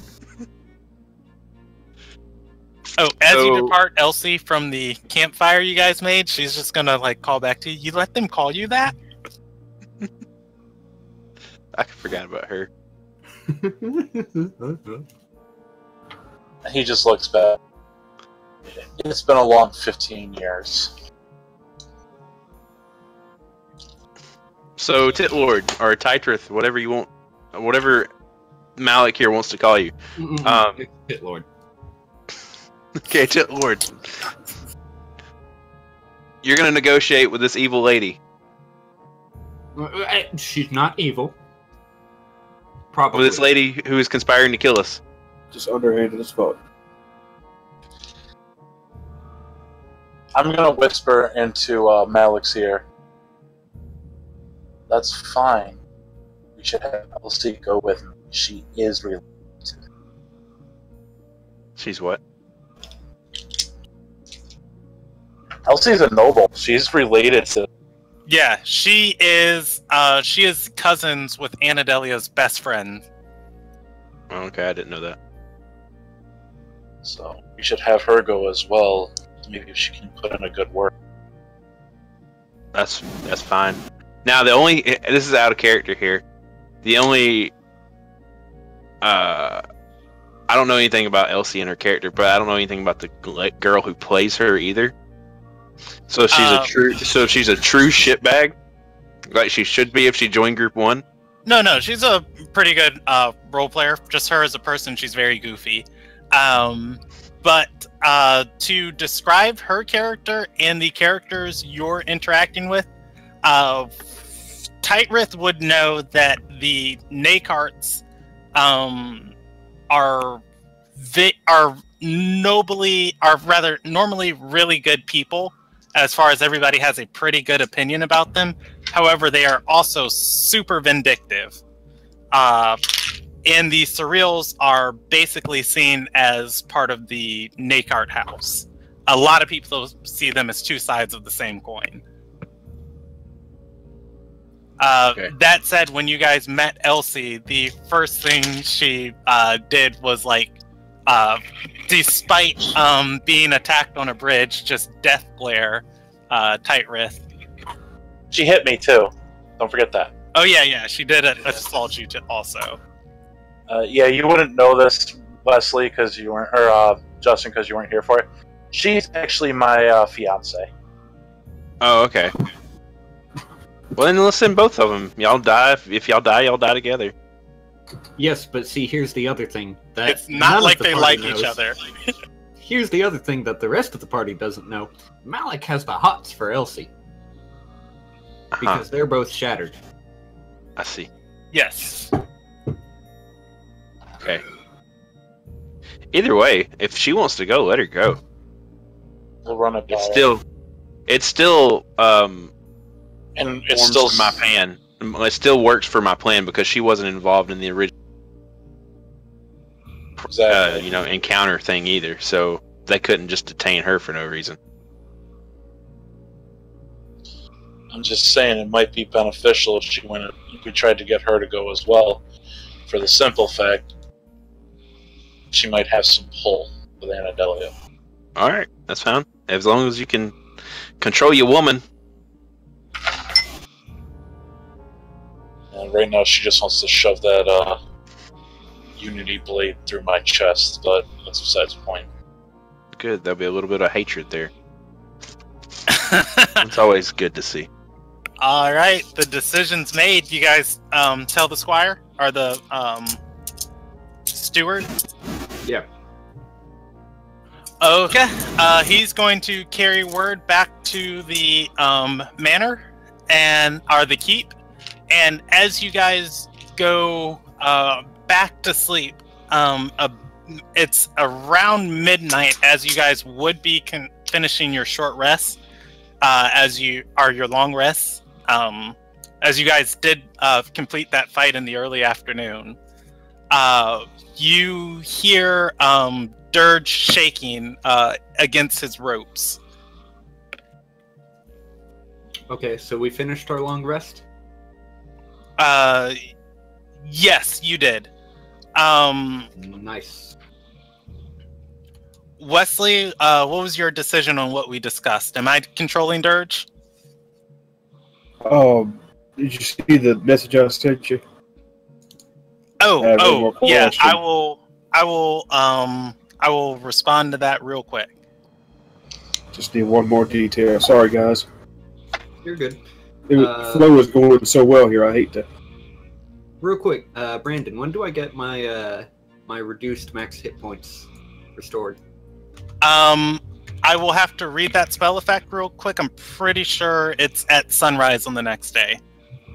Or it might be within 24 hours. Is it a vampire bite?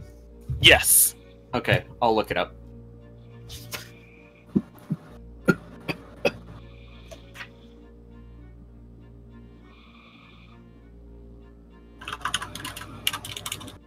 Until the target finishes a long rest, so I'm good.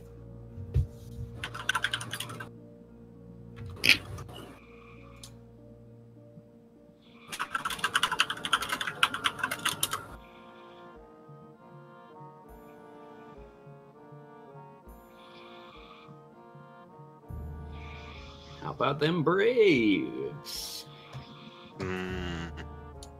Actually, how about them Astros? Oh, speak of the devil, something cool. Kamicon in Birmingham. Guess who's going to be the guest star this year? Who dat? Johnny Young Bosch. Who dat? The voice of Vash the Stampede, Ichigo, Lelouch, Nero in Devil May Cry 4, Isaiah and Durara. So all the protagonists. He's the he was the original Black Power Ranger. Oh, okay. I forgot about that. He voiced them. Alrighty. Was Artemis in Sailor Moon. He also has missing a finger on his right hand. Yep, but he'll be there in Birmingham. We have a decision. You guys hear Dirge's body shifting in the ropes. Does anybody approach him? Yes, Malik does. I ready in action to cast Hold Person if he seems different. Wait, what am I saying? If he's turned into a vampire, then Hold Person isn't going to work on him. Crap. That's a good question. How do you stop Dirge now? I prepare to cast Chill Touch on him so that he has disadvantage on attacks against me. That's the best I can do. I told you, man. This is all you. If he's hostile, I ain't touching him. Does Dirge want to make any attempts to break his ropes? Yeah. So my first question is: am I back at full hit points, or what's going? You are. Yeah, you would come back at full HP. Okay. So I'm gonna go ahead and try to break out of these ropes.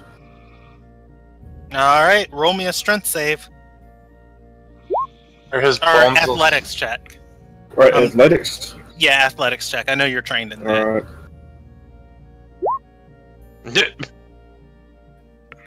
Yeah. You guys hear Dirge start thumping on the ground before you just hear snap, snap, snap, snap, snap, and Dirge is free and getting out of his ropes. Dirge?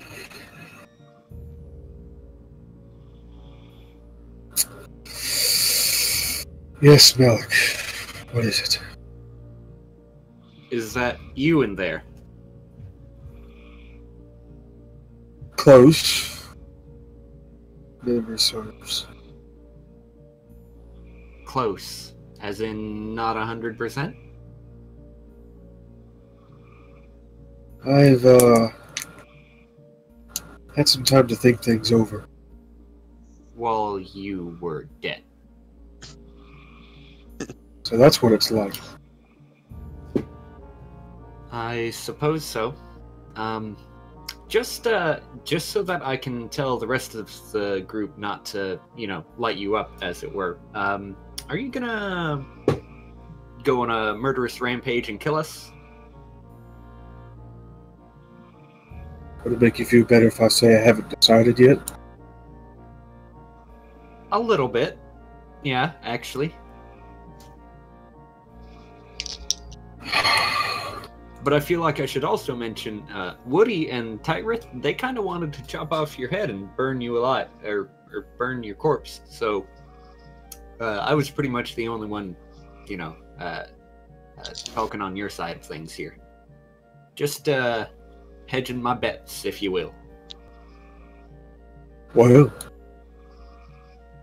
then I'm in your debt. Say again? You broke up there. Then I'm in your debt, aren't I? I mean, I guess, but personally, I'm just kind of glad to have you back. That's very kind of you to say. Yeah.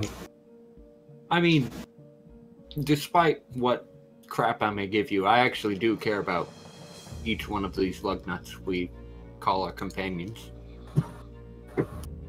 What happened to Lumbergrass? Unfortunately, he bit it. There's a contract that we've been offered by Lady Soril to, well, the nuts and bolts of it are this.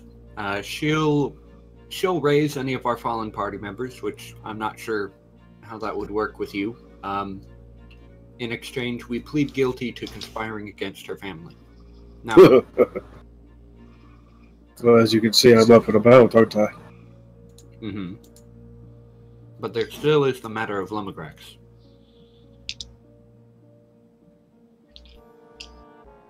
Well,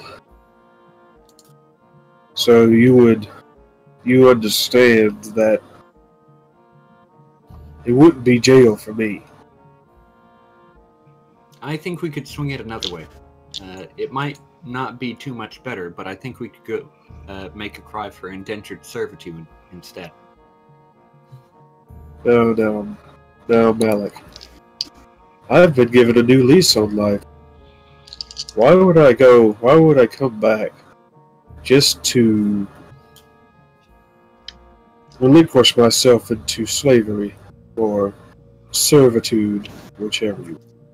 That's just the thing. With our particular skill set, we would be able to make an argument that we would best serve them out in the field.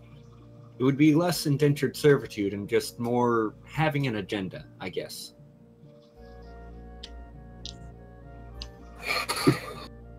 Plus, if we get close enough to this family, we could take them down from the inside.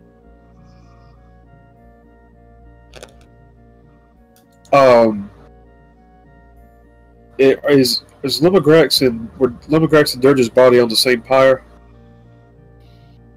We only had a pyre for Dirge. Lumagrax is wrapped up in cloth like a mummy.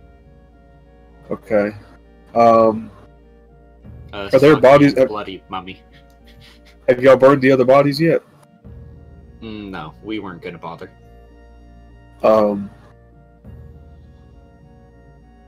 So Dirge is gonna grab like the largest of the bodies, like the figure with the biggest stature, and throw it on the pyre, and say, "Malik, light it." He turns to the guy who doesn't have any fire cantrips. Oh, he does. You don't have any fire cantrips? I do not. I do have flint and steel though. Okay. I light the pyre. All right. Takes you a second, but as soon as you do, you guys have gathered enough kindling and stuff and scrap cloth that it goes up in flames. Here's what you tell. We tell them That that you did come back from the grave as a vampire, and we burned you alive in order to not have to deal with you, right? That is correct. Right. Okay. And what about you? Will you continue to travel with us? Brandon, would I know, kind of, I guess on an instinctual level, what I need to do in order to stay alive, as you know, Yes. a vampire terror? Okay. This is you wouldn't know as like your character suddenly understands their physiology, but you would know in your previous life just the knowledge in your brain. Okay. You have to feed and you have to kill once per month at least to stay alive. Given our profession, he's going to be eating a lot better than that. Yeah, it's and just worth stating, this is the rules of the law everybody knows for this area. Arter Sarai is one of the few nations that don't hunt Terai. It is not illegal to be Terai. It is illegal to feed as a Terai and make other Terai there. So you can visit, but you can't kill other people while you're there. So I can be Terai, I just can't sustain my existence. Yeah, come and leave. He's gonna say, you lot are the only people that I can confide in. Therefore, it would only make sense I remain with you. Especially given the new diet I have to maintain from now on. So, but, I have perhaps a new set of goals that I look forward to accomplishing in the next 1,000 years or so. That seems like a pretty liberal deadline. Well, I have a lot of time to kill. And I suppose we're going to be spending a lot of that time killing. I mean, is that different from what we've been doing already? I'll just do it better this time. Well, you know, we have a saying back where I'm from. If the chair's not broken, don't amend it. Well, why ruin a good thing, I say. but I'm no, I'm not going to submit to that woman. That's understandable. I would rather die again than relinquish my freedom. Fair enough. So, that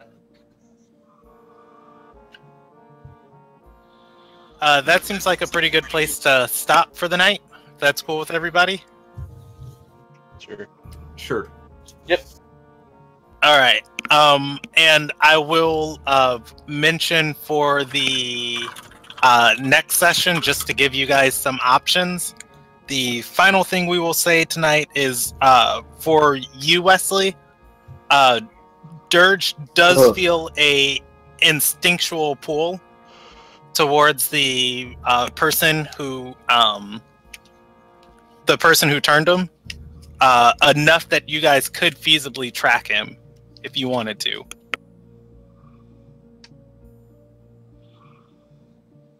Let's see. Well, he's on his list of targets, so yeah. Yeah, we will handle that next session. Otherwise, very good session. It is going to take me a hot second to find out what this encounter was actually worth. You That know, was a back in massive 3.5, encounter. the experience points scaled up for creatures that were over your level. Yeah. So, Brandon, Yes. this I'm looking at the bite for a vampire. Is this the same for? Yes. It is the bite of the vampire spawn. And as long as you are within a week of just feeding, you get those other benefits listed too. Which Okay. are the I could- regeneration and the spider climb. Ooh. If So you go too long without feeding, you lose them, and then if you go even longer, you gain the vampire weaknesses. Okay, but as long as I keep well fed, these are not even going to be. Yes, if you are unconscious, the weaknesses are active. Okay, what about the claws? What the vampire's called? The claw attack? Do you really need a claw attack, Wesley? I mean, if it's I'm there, at the claw attack. What if one day he gets his axe taken from him? I mean, true. I feel like after this, he's. I think the character's just going to go in the only direction, so he may be getting to kit and stuff. Because I think he's not going to be the same afterwards. I don't think it'd be dumb if he was just the same as always. Death changes a man. Yeah, vampirism changes him a lot more. Reminds me of my old World of Darkness days. I almost got to that, but I played it for about 2 years. It was pretty good. ooh, Brandon, how can I become like a vampire proper? You have to kill up the food chain. Kill Starting up with the the guy food who turned you. So if I kill him, I become a vampire proper?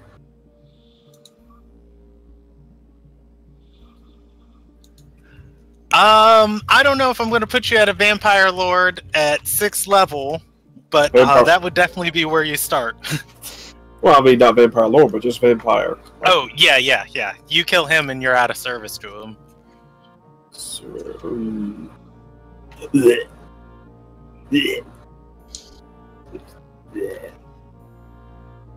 okay, well, I'm gonna have to get a kill collar or something if he starts telling me to kill party members. No, it'd be fine. No, Brandon, it's not.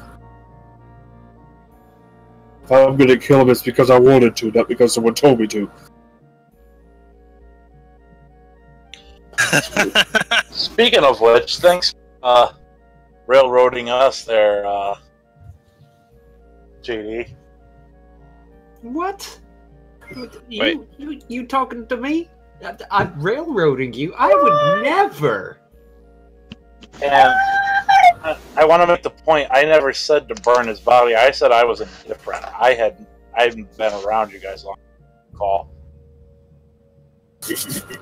I just like burning things and killing and. Yes, we're aware. It's kind of our whole thing. Yeah, you're right. How do you guys do sessions without me? One step at a time. Brandon's controlling your character. We do poorly because we get mobbed. Yeah, you make a huge difference. Don't ever forget it. Oh, I'm just gonna go ahead and say I think I'm probably gonna shift to chaotic evil now, guys. Just to let you know. I mean, we were already kind of moving in that you direction. weren't. I was neutral evil, sir. Oh. I was. I'm technically neutral evil too, but because I have a little bit chaotic of neutral because I have elements of wanting to help people in my character. I mean, had you not been chaotic neutral just now, you probably would have let us kill Dirge. I don't know. Friendship does things to a man. like Nah. coders. I mean, what? Like, I was legit about to start cutting. Get the saw. I bet you Wesley was over there like, please don't let this man cut my head off. You know what the funny thing is? What? I was like, do it. I was gonna pour alcohol over your body, cut your head off, and set you on fire. I was legit like, you know what the funniest thing? Funniest thing is, I told Brandon when I was first making Dirge, like way back in the day, that I wanted to basically play my own version of Gregor Clegane. Yeah, that's funny how that worked out. Not intentional. Now, granted, Gregor Clegane is a flesh golem now. He's not a vampire, but close enough. Right. So, I mean, that's why I was saying, like, you know what? I'm just gonna let what happens happens.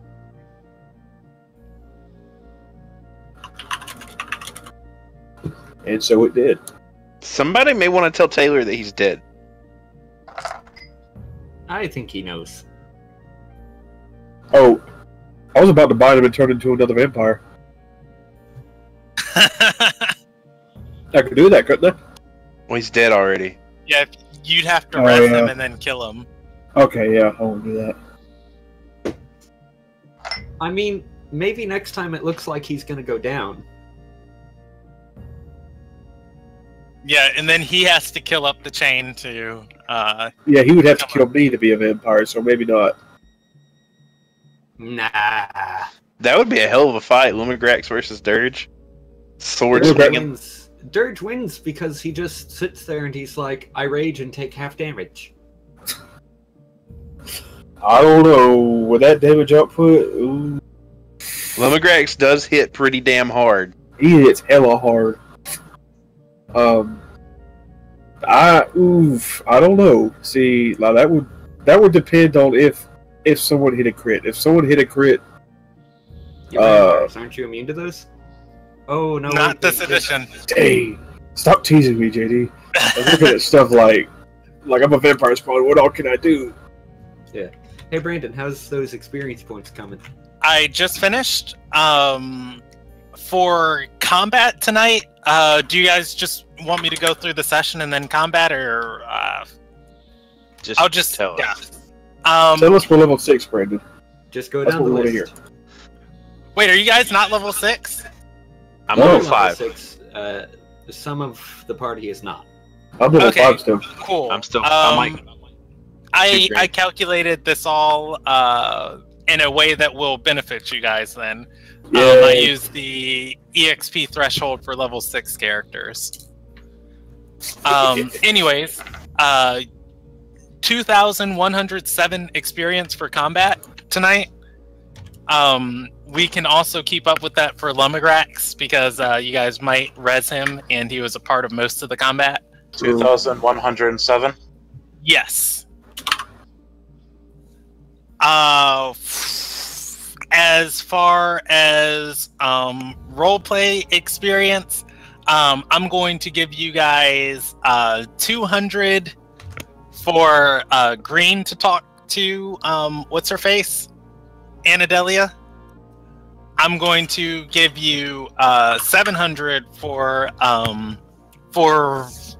beating up the Heart of Embers on the day of their big hoo-ha, we did it.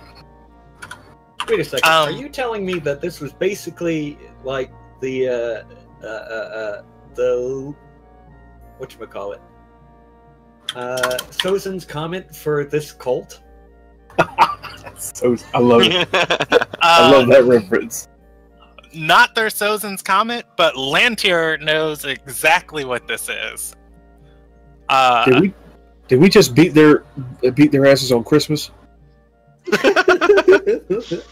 If you guys remember during the funeral, Lantier heard. Yeah, let's just say Lantier heard exactly what these plans were. Anyways,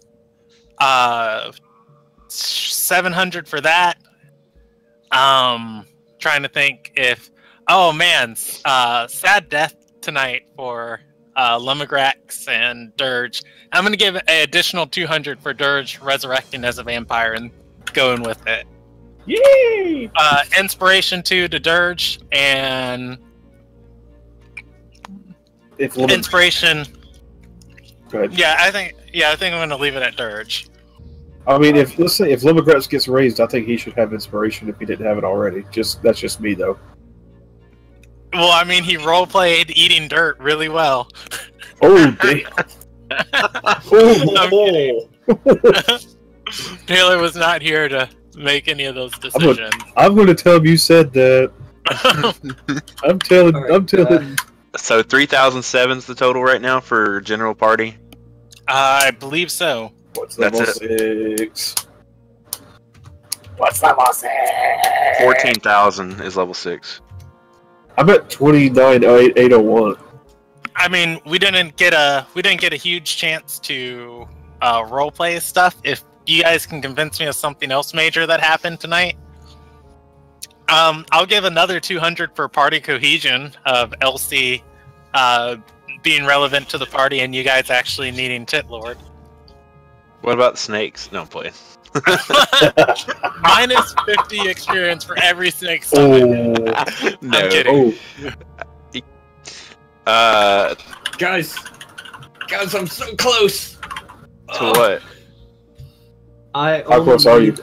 About 1,900 to hit sorcerer level 5, which would put me at level 7. But sorcerer level 5 and 3rd level slots on a character with action surge and quicken spell. I will say, you guys, actually, there was a big storyline moment today, but you guys just missed slightly left of it when you were making your predictions. But if anybody does guess it, I will award experience for it. Brandon, Yes. I just looked at the experience level chart. I've got myself with everything that you've with everything that. Well, let me double check this real quick. Hold on, because I may have been the biggest goofball. If you have that much experience, you're level 7, boss. Give me just. Oh shit! Wait, how many experience points do you have, Wesley? I'm standing